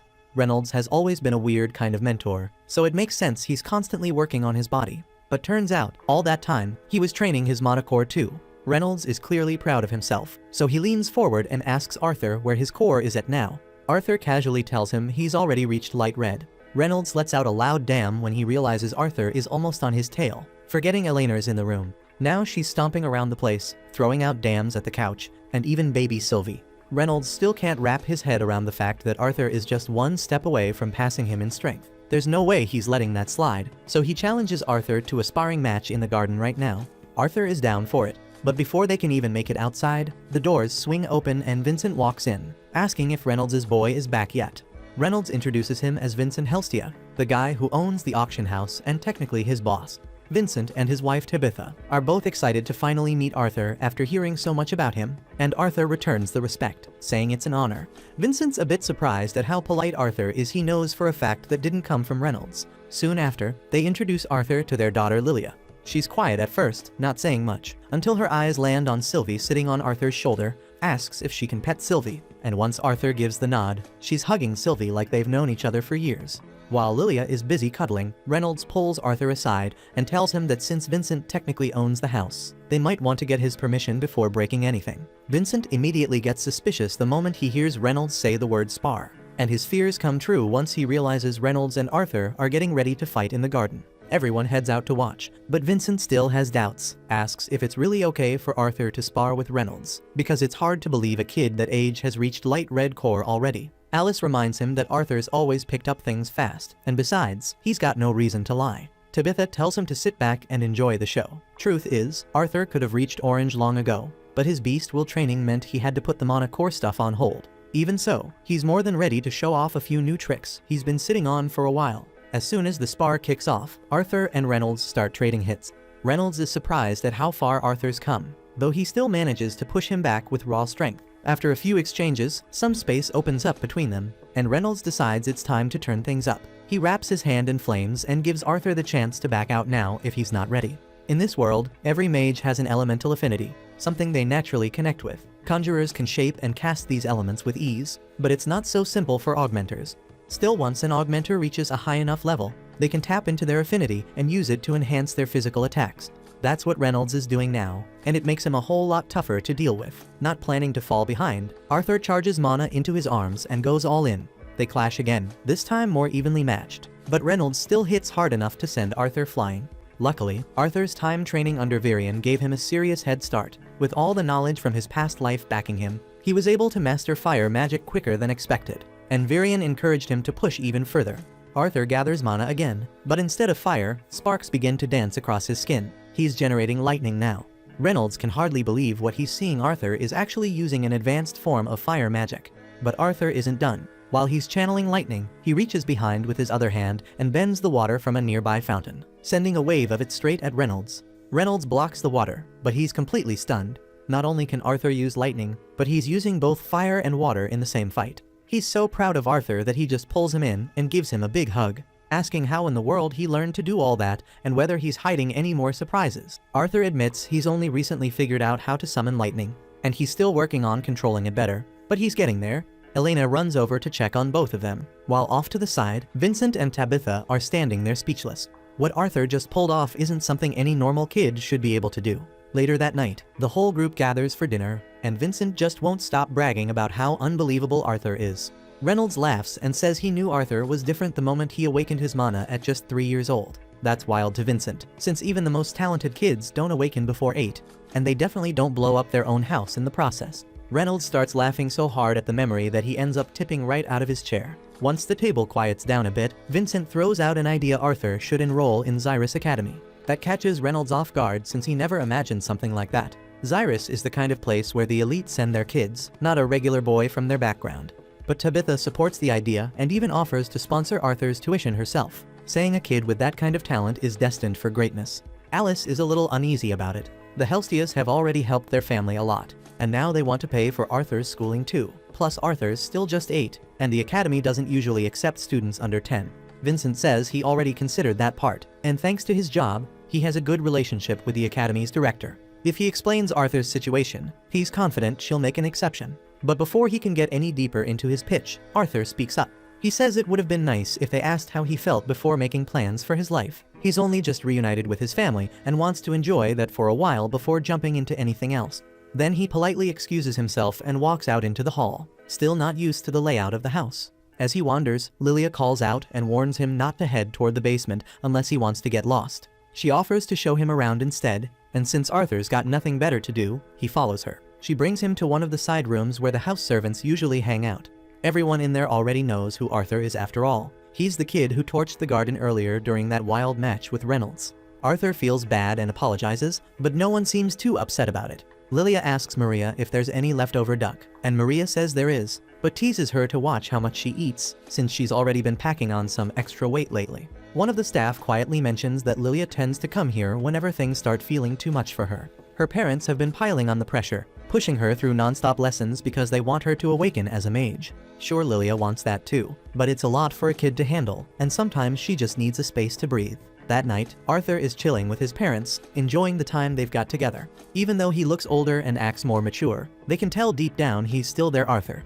They're proud of how talented he's become, and yeah, he's likely going to be an amazing mage one day, but it wouldn't matter either way. They'd love him just the same no matter what. They'd stick around and chat more, but they figure he's probably worn out from everything, so they both wish him a good night. Before they leave the room though, Reynolds brings up what Vincent mentioned earlier. He doesn't want to seem like he's pushing anything, but every word Vincent said came from a good place. He tells Arthur nobody's forcing him to enroll in that school if it's not something he wants. The following morning, Arthur rushes downstairs because he hears he's got visitors. Turns out the twin horns are here. They heard Arthur was back and came to check in. He's glad to see them, but Angela's even more excited. She runs up and pulls him into a huge hug like she's afraid to let go. Once she finally releases him, Arthur greets the rest of the group, but then Jasmine steps forward and starts patting him down. At first it's a little weird, but she's just making sure he didn't end up with any lasting injuries. After checking, she pulls him into a hug and says sorry for everything. She feels guilty for not being able to protect him the day they got separated, and now that she sees he's okay, it's a huge relief. They all sit down not long after to catch up, and Arthur finds out that twin horns were working in a distant city called Ediston. They got a pretty rewarding job out there, but had to come back to the capital for another commission. Listening to their stories hits Arthur hard. He realizes he barely knows anything about the kingdom of Sapin, let alone the whole Dicathan continent. Living as an adventurer could open his eyes to a lot, but the thought of walking away from his family again is something he's not sure he can deal with right now. A few days pass, and Arthur's back in his room trying to master his beast will. He figures out it gives him the ability to stop time, but at his current level, he can only freeze things for a couple seconds, and it completely wipes him out whenever he tries. He's starting to wonder if all this pain is even worth it for some power he barely understands. But then he remembers he's doing all this to protect the people he loves. No matter how tough it gets, he's not about to quit now. First things first though, Arthur realizes Sylvie stinks something fierce, so he immediately carries her off for a bath. Sylvie absolutely hates baths, but Arthur's not about to let her toxic fumes ruin his stay in this fancy mansion. And talking about mansions, seeing as the Helstia family owns a crib this luxurious, their auction house must be seriously profitable. But Arthur doesn't really know the details. After finally finishing Sylvie's bath, he's drying her off on his bed when his family busts in and announces it's his turn to get cleaned up. Arthur didn't exactly keep up appearances during his stay in the Elf Kingdom, so his mom takes him straight to her favorite hairdresser, who swears he'll look amazing afterward. Honestly, he looks pretty much the same except his hair's slightly shorter, but everyone's hyping him up, saying he's rocking a fresh new look. Arthur's confused about why they're suddenly so focused on his style, so Tabitha explains they're planning on giving him a tour of their auction house. The Helstia auction house is so high class that even the royal family shows up from time to time, so there was no way they'd let him walk in looking like some kind of caveman. Tabitha then suggests they take Arthur around Xyrus City while they're at it, and Elena quickly announces she's coming along too, because she wants some quality time with her big brother. Lilia feels a slight pang of jealousy before Arthur returned. Elena always stuck with her, but she also wants to spend time with Arthur, so it's not a big deal. They end up spending the entire day hanging out, playing a ring toss game near a statue. Everything's cool until, out of nowhere, some random group of dudes tosses a ring right at Arthur's head and strolls off like nothing happened. Arthur is genuinely confused, so he asks Lilia if she's got any idea why those guys acted so disrespectfully. She tells him those are students from Xyrus Academy, and they behave like that because wearing their uniforms practically makes them royalty around town. Arthur's pretty annoyed. He didn't expect to deal with these stuck-up academy kids out here, but decides it's better to just brush it off for now. A short while later, Arthur senses some strange energy coming from a nearby shop, so he heads over to investigate. His parents explain that this particular store sells beast cores. Arthur is shocked. He never knew beast cores could just be bought and sold like this, since he'd never seen it in the Elf Kingdom. But apparently, it's pretty normal here in the human kingdom. Tabitha fills him in, saying beast cores can help boost a mage strength, and if a core has a beast's will inside, it could fetch as much as 100 gold coins. To put it simply, that's enough money for Arthur's family to live comfortably for about 250 years. Tabitha tells Arthur their auction house is actually going to sell some beast cores soon, so if he's curious, she could let him touch one. Arthur appreciates the offer, but he's not especially interested since he's happy enough with the beast core he already got from Sylvia. At that point, Lilia jumps into the conversation and asks her mother if she can buy a beast core herself. But Tabitha firmly refuses, explaining that just getting a beast core doesn't guarantee she'll awaken magical abilities, and besides, it's way too expensive for someone her age. Lilia tries to push it a bit more, but Tabitha stands firm, making it clear that discussion is closed.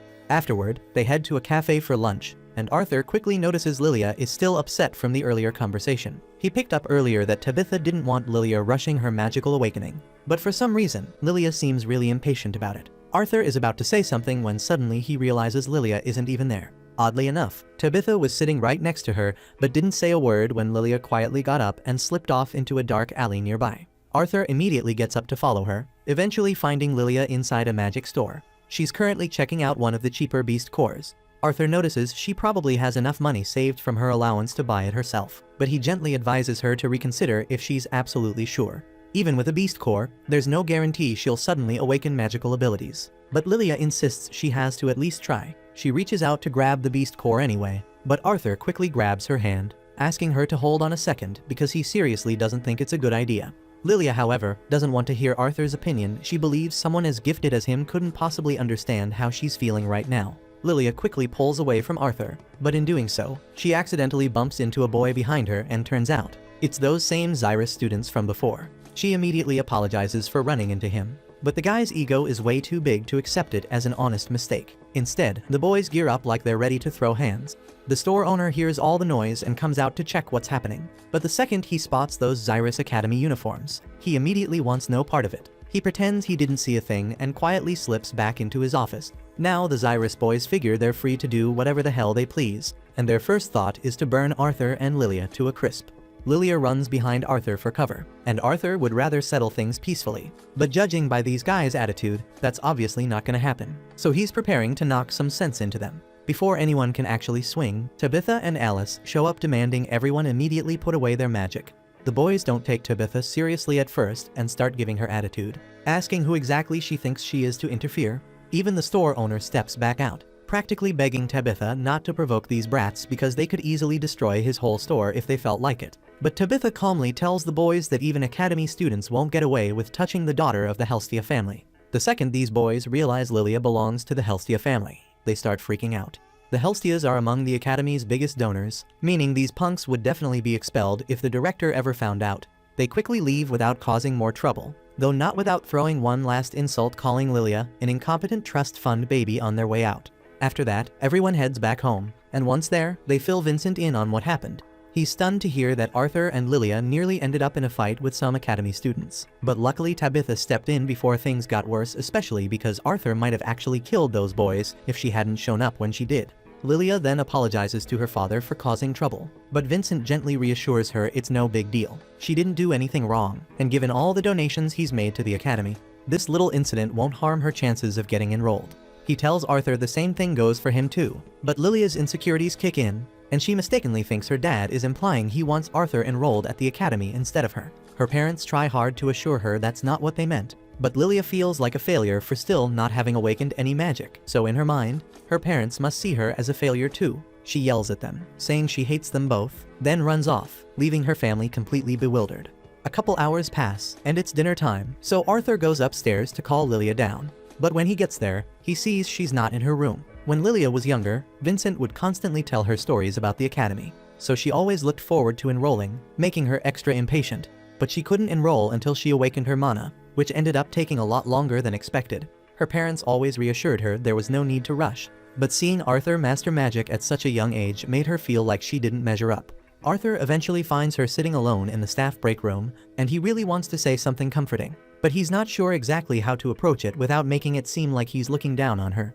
Before Arthur can speak though, Lilia breaks the silence and apologizes for feeling jealous. Ever since Arthur displayed his strength, he's gotten all her father's attention, but she doesn't blame him for that. She blames herself for being incompetent. Lilia genuinely thinks her parents are disappointed in her. Arthur knows exactly the kind of self-doubt she's feeling, so he gently grabs her face and assures her she's not a disappointment. He's seen how hard she's been working, and her parents see it too.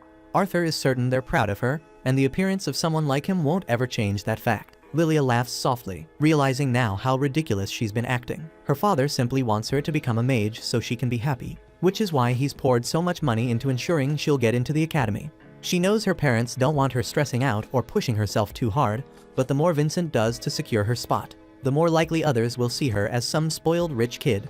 Arthur decides he wants to help, so he asks if she's truly determined to awaken her magic, because if that's the case, he actually knows a way to speed things up. Several hours later, Arthur informs Lilia's parents that she's left the house, and they're completely caught off guard, demanding an explanation. Arthur tells them that he sent Lilia out to train so she can finally awaken her magic, but just in case they're worried, he assures them the people he sent her to are really nice. Vincent and Tabitha press Arthur about why he'd send Lilia off without getting their approval first, but Arthur calmly explains that it was Lilia herself who wanted things to go down like this.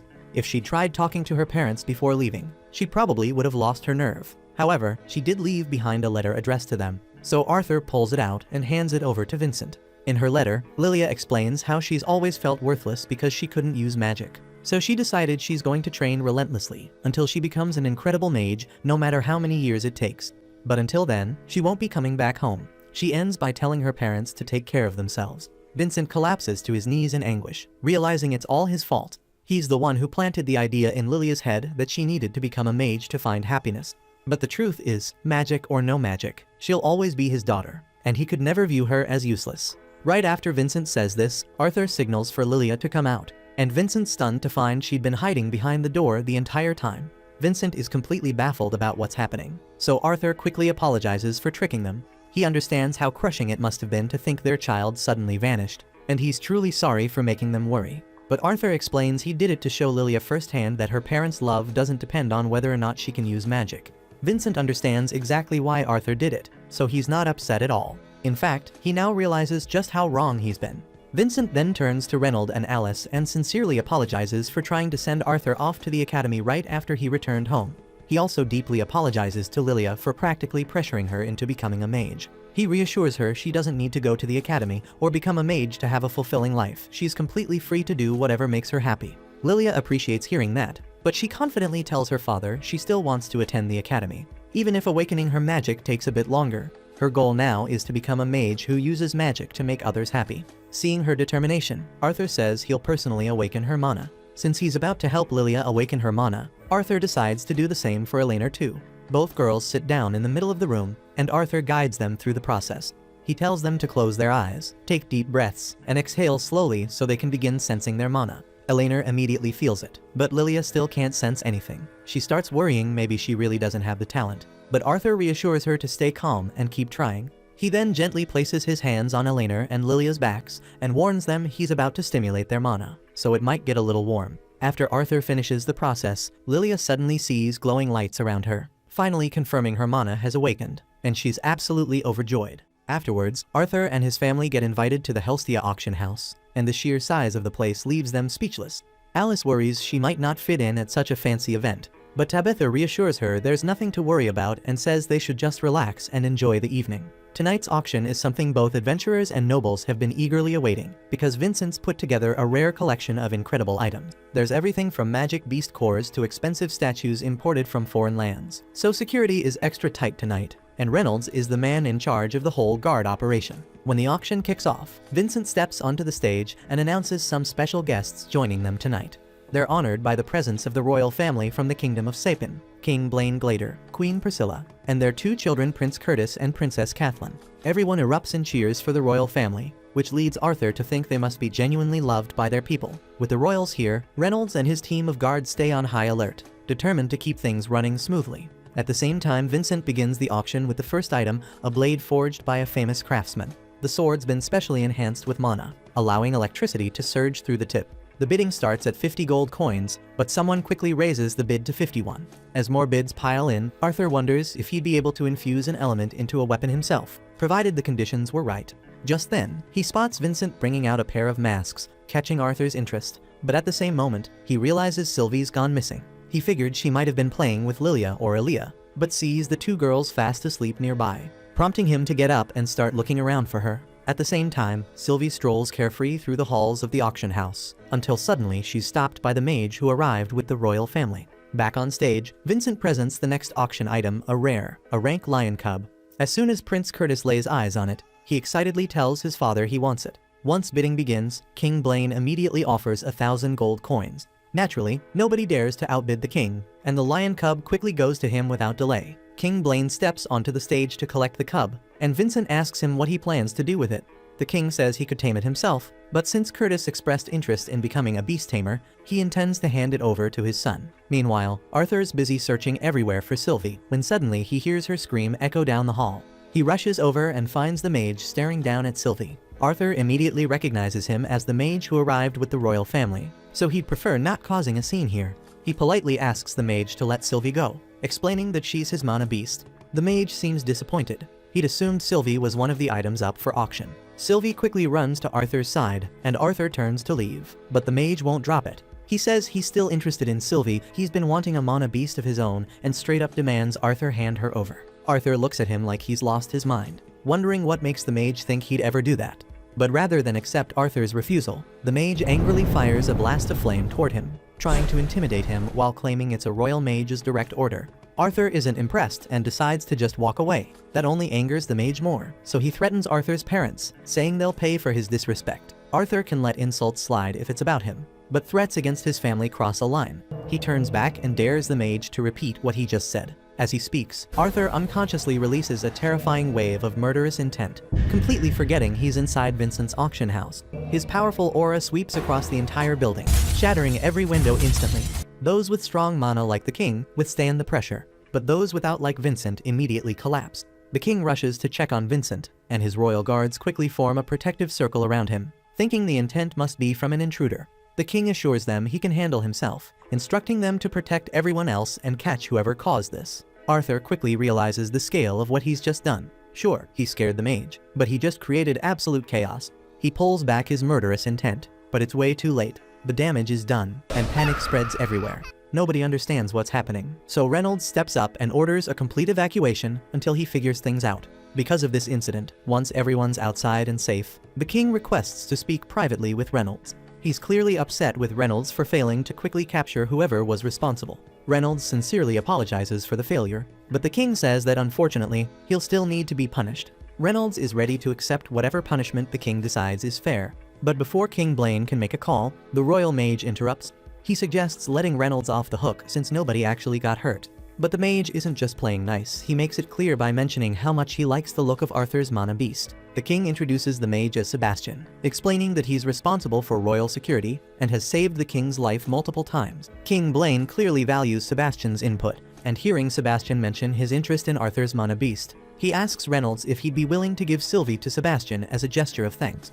Arthur tries to speak out, but Alice quickly stops him, reminding him it's rude to interrupt royalty. Reynolds politely responds to the king's request, telling him that he can't agree to it because Arthur acquired Sylvie entirely on his own. Reynolds has no right to just give her away, so instead, the king directly asks Arthur himself if he'd be willing to part with Sylvie. Arthur politely declines, saying nothing could ever replace Sylvie.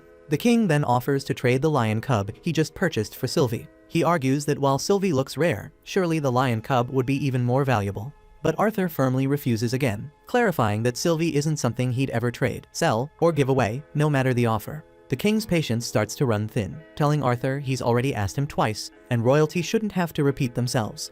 King Blaine asks Arthur one final time to hand over his mana beast, but Arthur's had enough of the king's persistence. He stands up, looks straight at the king, and asks if he'd ever consider selling his own children. That stuns the king into silence, but Arthur keeps going. He reminds King Blaine that he's already rejected the request 3 times. Yet the king still doesn't seem to grasp that some things aren't for sale. He asks how the king would feel if someone demanded to buy his children the way he's demanding Sylvie. Immediately, the guards rush Arthur for disrespecting the king, but Arthur effortlessly takes both of them out with a single punch each. Sebastian angrily calls the guards idiots for failing to handle one child. Determined to get Sylvie at any cost, he shoots a powerful fire spell directly at Arthur, intending to burn him to death. But Arthur instantly activates his static world ability, freezing everyone in place except for Sebastian. Sebastian looks confused, wondering why everyone suddenly stopped moving, but Arthur calmly tells him nobody here can hear a word he's saying. Arthur then slowly starts walking towards him. Sebastian nervously warns Arthur not to come closer, claiming he can't possibly beat a royal mage. Arthur doesn't respond, he simply snaps Sebastian's leg without hesitation. Sebastian cries out for help, but Arthur reminds him that no one's coming to save him right now. He advises Sebastian to shut up and listen carefully, while he still has functioning ears. Arthur warns him clearly to know his place and watch who he threatens, because if there's a next time, he won't get off this easy. A few seconds later, static world fades, and as time resumes, Arthur collapses from exhaustion. A while later, Arthur wakes up in his bed with a pounding headache, but at least he's not locked up in some prison. He realizes he might have pushed himself too far this time by freezing time, since using static world for even a few seconds seriously drained him. Just then, Alice walks in to check on him, visibly relieved to find him awake. Arthur asks her to fill him in on what happened after he passed out. Alice explains how shocked everyone was when Arthur suddenly collapsed. She immediately rushed to help him, but it still took his body a while to recover. Seeing that Arthur's doing much better now, Alice asks if he'd like to go shopping with her, and Arthur agrees, figuring a change of scenery would be good. While they're out, Arthur spots a hairpin that'd look perfect on Eleanor. But since he still doesn't have money, Alice buys it for him and suggests he give it to Eleanor as a gift later.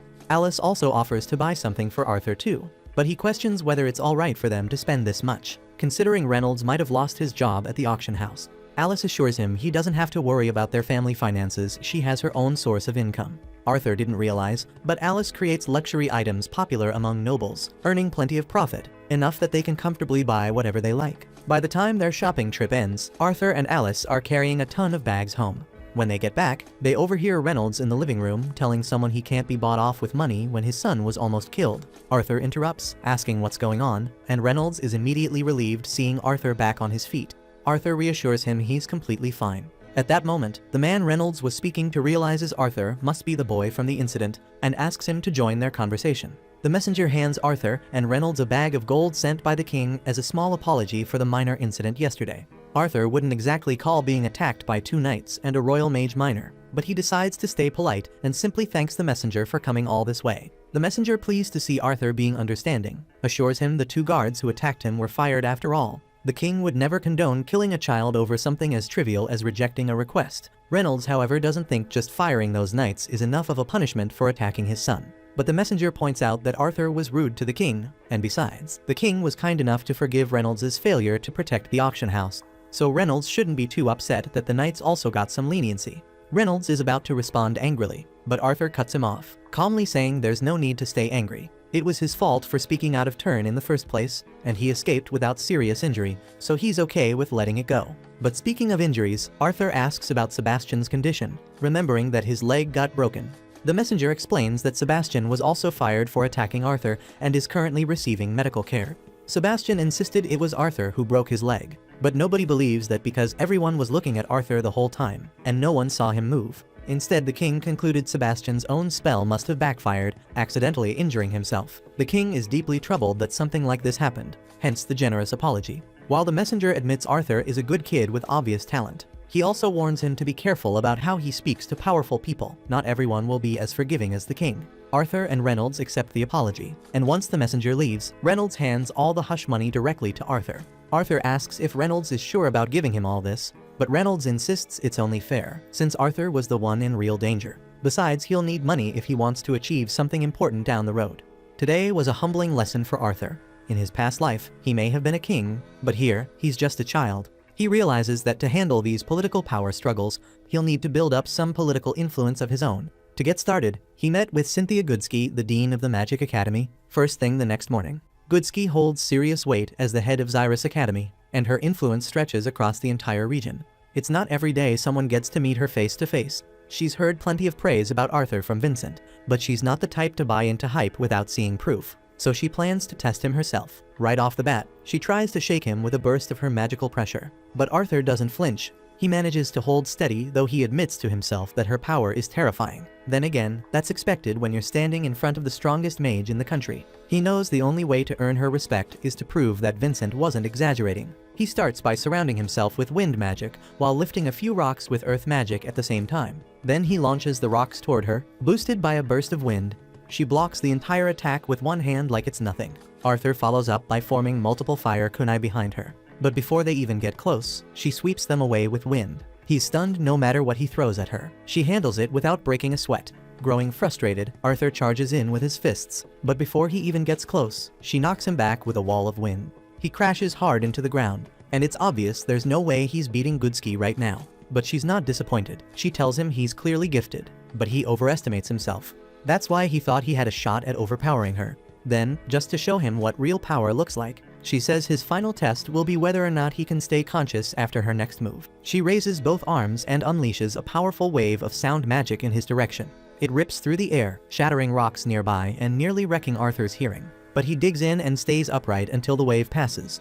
Goodsky is impressed. His toughness catches her attention. And now she's thinking she wants to take him on as her student. But Arthur's got a few things to set straight first. He didn't come to her for amusement, he came because she holds the kind of power and influence he needs. Everything he's doing is for one purpose only, to protect his family and the people he cares about.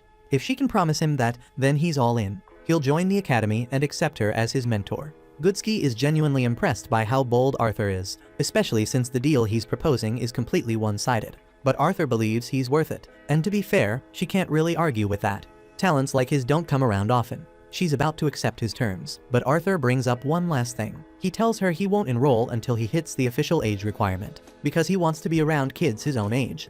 Goodsky asks why he'd want to delay his admission by 3 whole years. Arthur explains that he wants to enjoy life the right way, and to do that, he plans to become an adventurer and travel across the continent. Goodsky can see he's made up his mind, and there's no point trying to talk him out of it.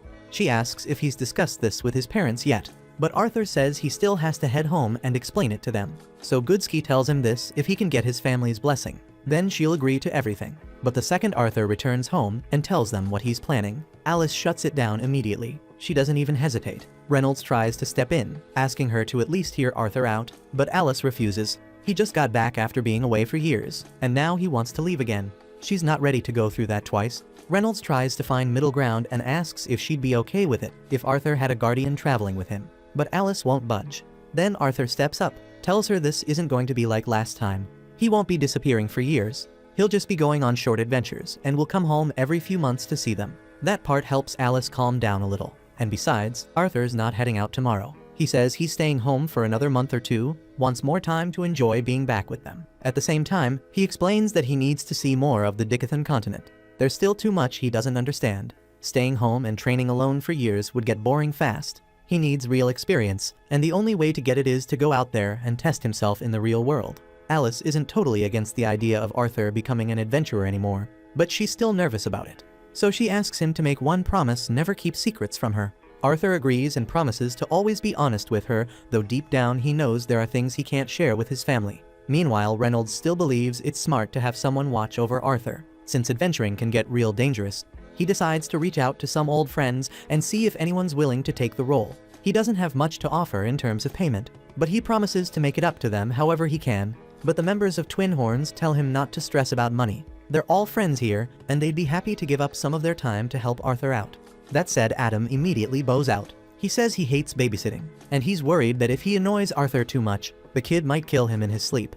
The rest of the group laughs but agrees Adam can be annoying enough that Arthur might actually consider it. Then out of nowhere, Jasmine raises her hand and says she'll do it. That catches everyone off guard, especially since she hates bodyguard work even more than Adam does. But Jasmine says that if it's for Arthur, she's willing to take it on. Reynolds is grateful she stepped up, and just like that, the matter is settled. Jasmine's an augmentor like Arthur, and she recently hit the light orange stage. Plus, she and Arthur get along pretty well, so she's a great fit for the job. Now that the Guardian issue is handled, Arthur asks Reynolds if he can make a quick stop at the auction house. He still needs to pick out a sword. Reynolds is fine with it, so he reaches out to Vincent to set it up. The next morning, Arthur meets up with Vincent and tells him he needs a sword for his adventurer admissions test. Vincent gives him the green light to look around as much as he wants. His collection is massive, and sorting through all the blades is going to take a while. By the time dinner rolls around, Arthur still hasn't come home. Alice starts to worry and thinks maybe she should go find him, but Reynolds tells her to relax. Picking the right weapon takes time, and it's better to let Arthur figure it out at his own pace. At the same time, Arthur's pacing around, frustrated out of his mind. He's already browsed through what feels like hundreds of swords, and not a single one's caught his eye. Most of the weapons here are clearly built for augmenters, big heavy two-handers, or oversized one-handed blades. That setup doesn't work for him. With his small frame, those things would wear him down quick. He even checks out other kinds of weapons just in case, but nothing jumps out. Right when he's about to give up, Sylvie suddenly tugs at him and leads him over to what looks like a beat-up stick lying on the floor. Arthur's confused why she's so into it, but he picks it up anyway. The second he does, he realizes this thing's heavier than it should be. It doesn't feel like a stick at all, more like there's something hidden inside, maybe a blade. Arthur tries pulling on the handle, but it's stuck, so he sends in a little mana, and as soon as he does, glowing runes flash in front of his face, and the blade smoothly slides out. Arthur blinks. He's never seen a sword built like this. He gives it a few swings to test it, but it's way too heavy for him to handle comfortably. Still, the craftsmanship is insane. He manages to slice straight through a thick barrel like it's made of butter. While he's still checking it out, the sword suddenly zaps him, making him drop it on the floor. He quickly picks it back up, and that's when he notices something strange. The balance feels completely different now, absolutely perfect. The weight, the size, the grip, everything aligns with his body, as if it was made for him. That gets his attention. In all his years as King Grey, he's owned some incredible swords, but nothing that ever felt this tailored. He swings it again and demolishes another barrel with ease. Just then, Reynolds, Vincent, and Jameson walk in. Arthur's been gone so long, dinner's already gone cold. They ask him if he finally picked a sword. Arthur, not wanting to show off the real one, grabs some random basic sword from a nearby rack and says that's the one he wants. Reynolds tests it out, realizes it's not anything special, but shrugs if Arthur says that's the one. Then Vincent's cool with it and tells him it's his. At the same time, Vincent catches sight of the stick hanging from Arthur's hip and asks about it. Arthur quickly makes something up, saying it's just an old stick he stumbled across and figured he'd use it for practice swings or something harmless. It's definitely not a sword. Vincent raises an eyebrow, confused because he doesn't remember storing anything like that. He turns to Jameson and tells him to check the inventory to see where it came from. Jameson pulls up the info and explains that some old man once tossed the stick at him while mumbling about how there's no one fit to wield it. Everyone thought it was just a solid-looking stick. They even had a few appraisers take a look at it, but none of them could find anything special. Still, Jameson thought it looked cool enough, so he tossed it into storage. Arthur then asks if he can keep it, and since Vincent has no real use for it, he agrees to let him take it along. Over the next few weeks, Arthur enjoys his time with his family and gets ready for the road ahead. Then, before he realizes it, his 9th birthday shows up. They throw him a big party, and afterward, everyone gathers to hand him their gifts. The first one is from Alice, a glove embedded with gems designed for healing magic, just in case he ever gets hurt. Next is Vincent's present, which turns out to be a pair of rings. One goes to Arthur, the other to Alice. If Arthur ever ends up in serious danger, the ring will alert Alice so they can send help. Finally, Adam gives him a magic scroll that lets him record and send voice messages, so he can talk to his mom and get responses while he's away. Arthur thanks them all for the amazing gifts. Since he's leaving the next day, he tells everyone how much he truly appreciates what they've done for him. Alice holds his hand and asks him to stay safe. She doesn't care about status or riches, she only wants her son to come back in one piece. That night, Arthur finishes packing. He feels a little down about leaving his family again, but he knows this is the path he has to take if he wants to protect them. He needs to see the world, grow stronger, and figure out how to stand on his own. With everything packed, he walks downstairs where the whole family is waiting for one last goodbye. Reynolds gives him a serious look and reminds him not to get cocky. He might be strong, but there's always someone stronger out there. But no matter what happens, they'll be cheering for him the whole way.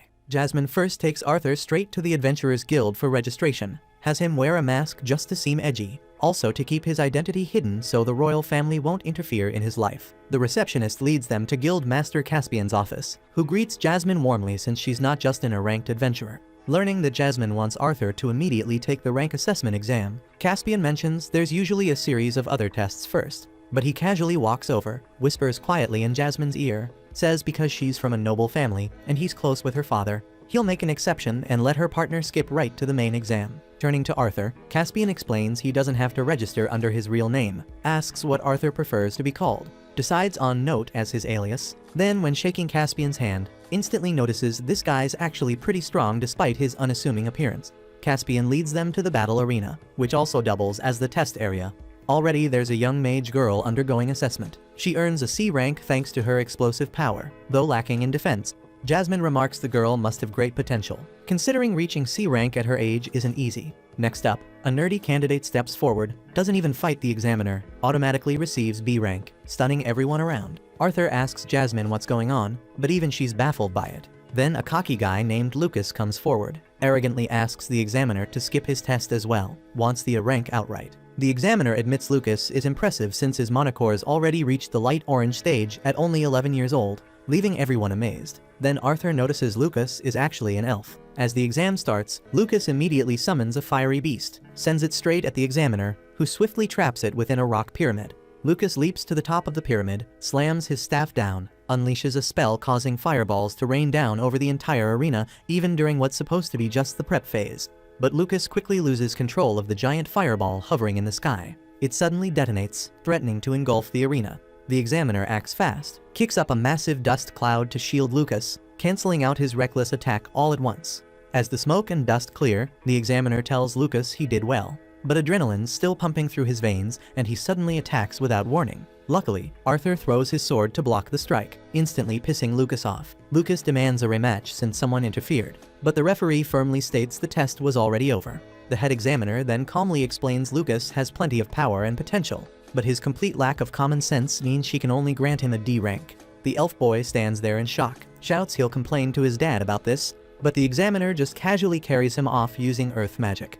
Next up is Arthur, stepping into the arena with a menacing aura emanating from his body, instantly putting the referee on guard since he wasn't expecting that kind of intensity, but Caspian quickly tells him to stand down, announcing he'll personally handle Arthur's test. The referee protests, says it's not right for a ranked adventurer to test rookies, but Caspian shrugs it off. mentioning his special connection to Jasmine, claiming he's just returning a favor. Arthur takes his stance as Caspian draws his sword, realizes he's probably facing the strongest guy in the city, and this spar definitely isn't some basic rank assessment. But that thought excites him even more. They clash head-on. Arthur quickly coats his blade in flames, lunges at Caspian, who easily blocks his strike. They trade rapid blows. Caspian notices Arthur's movements seem a bit sluggish, guesses he's more skilled than what his young body can handle right now. Arthur suddenly spots an opening, tries landing a hit, but Caspian swiftly moves behind him, forcing Arthur to retreat. Arthur boosts himself forward using fire magic for a quick follow-up attack, but Caspian counters instantly with wind magic, knocks him back, tells him to quit getting cocky. Anyway, after the fight, Arthur receives a B-rank adventurer license, but soon after, top guild officials corner Caspian. Frustrated about multiple kids getting B-rank licenses in one day, Caspian calmly explains around 6 months ago, the kingdom finally lifted the ban preventing elves and dwarves from becoming adventurers, and both officials immediately understand what's happening. Most kids who've gotten B rank lately are part elf or dwarf like Lucas, a half-elf from a family known for doing whatever it takes to breed powerful mages. Turns out, the nerd who didn't even take the exam is actually human, but raised in the kingdom of dwarves, backed by some high-profile connections. Even Caspian couldn't challenge him. The officials worry about potential consequences, though they're also curious about Arthur. Caspian admits he doesn't know anything about the kid, but is certain Arthur isn't elf or dwarf. Still, he's strong, and more importantly, Jasmine, the daughter of the strongest fire magic family in the kingdom, is clearly backing him. Caspian notes Arthur's fire magic is solid, but his sword skills are even more impressive, confident that if Arthur keeps training, he'll become one hell of an adventurer. At the same time, Arthur himself realizes he's been focusing too much on magic lately, decides he should sharpen his sword skills again to get stronger. Heading out of the guild, he accidentally bumps into Elijah, the nerd from before, who immediately starts giving unsolicited advice, saying it was reckless of Arthur to step in and stop Lucas. Quickly adds that if Arthur hadn't done it, he would have jumped in himself. Just then Lucas appears, demanding to know what they're whispering about. Neither Arthur nor Elijah care enough to engage with him, which irritates Lucas because he's convinced he's at least as strong as they are. Arthur calmly tells Lucas a D-ranker like him shouldn't mess with B-ranked adventurers, making Lucas furious enough to grab Arthur's collar. But noticing everyone's watching, Lucas decides to drop it for now and storms off. Afterwards, Jasmine leads Arthur to the typical area where beginners start their adventure journeys, though she knows there's nothing here worthy of Arthur's skill. Tells him their real destination is much farther away, suddenly takes off running, leaving Arthur struggling to catch up. Surprised by Jasmine's speed, that's the second shock Arthur got today. Earlier, he'd slightly underestimated Caspian. Realizes he's definitely losing his edge. Just then, explosions echo from deep in the forest, and a massive armored boar suddenly charges out. Adventurers scatter in terror, but a few unlucky ones get instantly devoured by the raging beast. Jasmine urgently tells Arthur they should run, explaining that armored boars are powerful monsters that shouldn't even be in this area.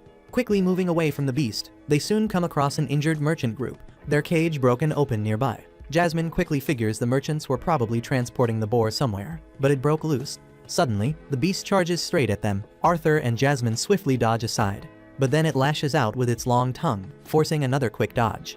Jasmine immediately charges back, lands only minor hits despite her best efforts. Suddenly, the boar rushes directly at the tree she's using for support, forcing her to leap away before regaining balance. Arthur instantly blasts forward with wind magic, catching Jasmine mid-air, pulling her out of harm's way. Meanwhile, the boar turns its rage toward the group of wounded adventurers, and Jasmine leaps in again to protect them. Arthur's about to jump forward too, but his inner voice tells him to calm down, handle things properly. He steadies himself, patiently waits for an opening.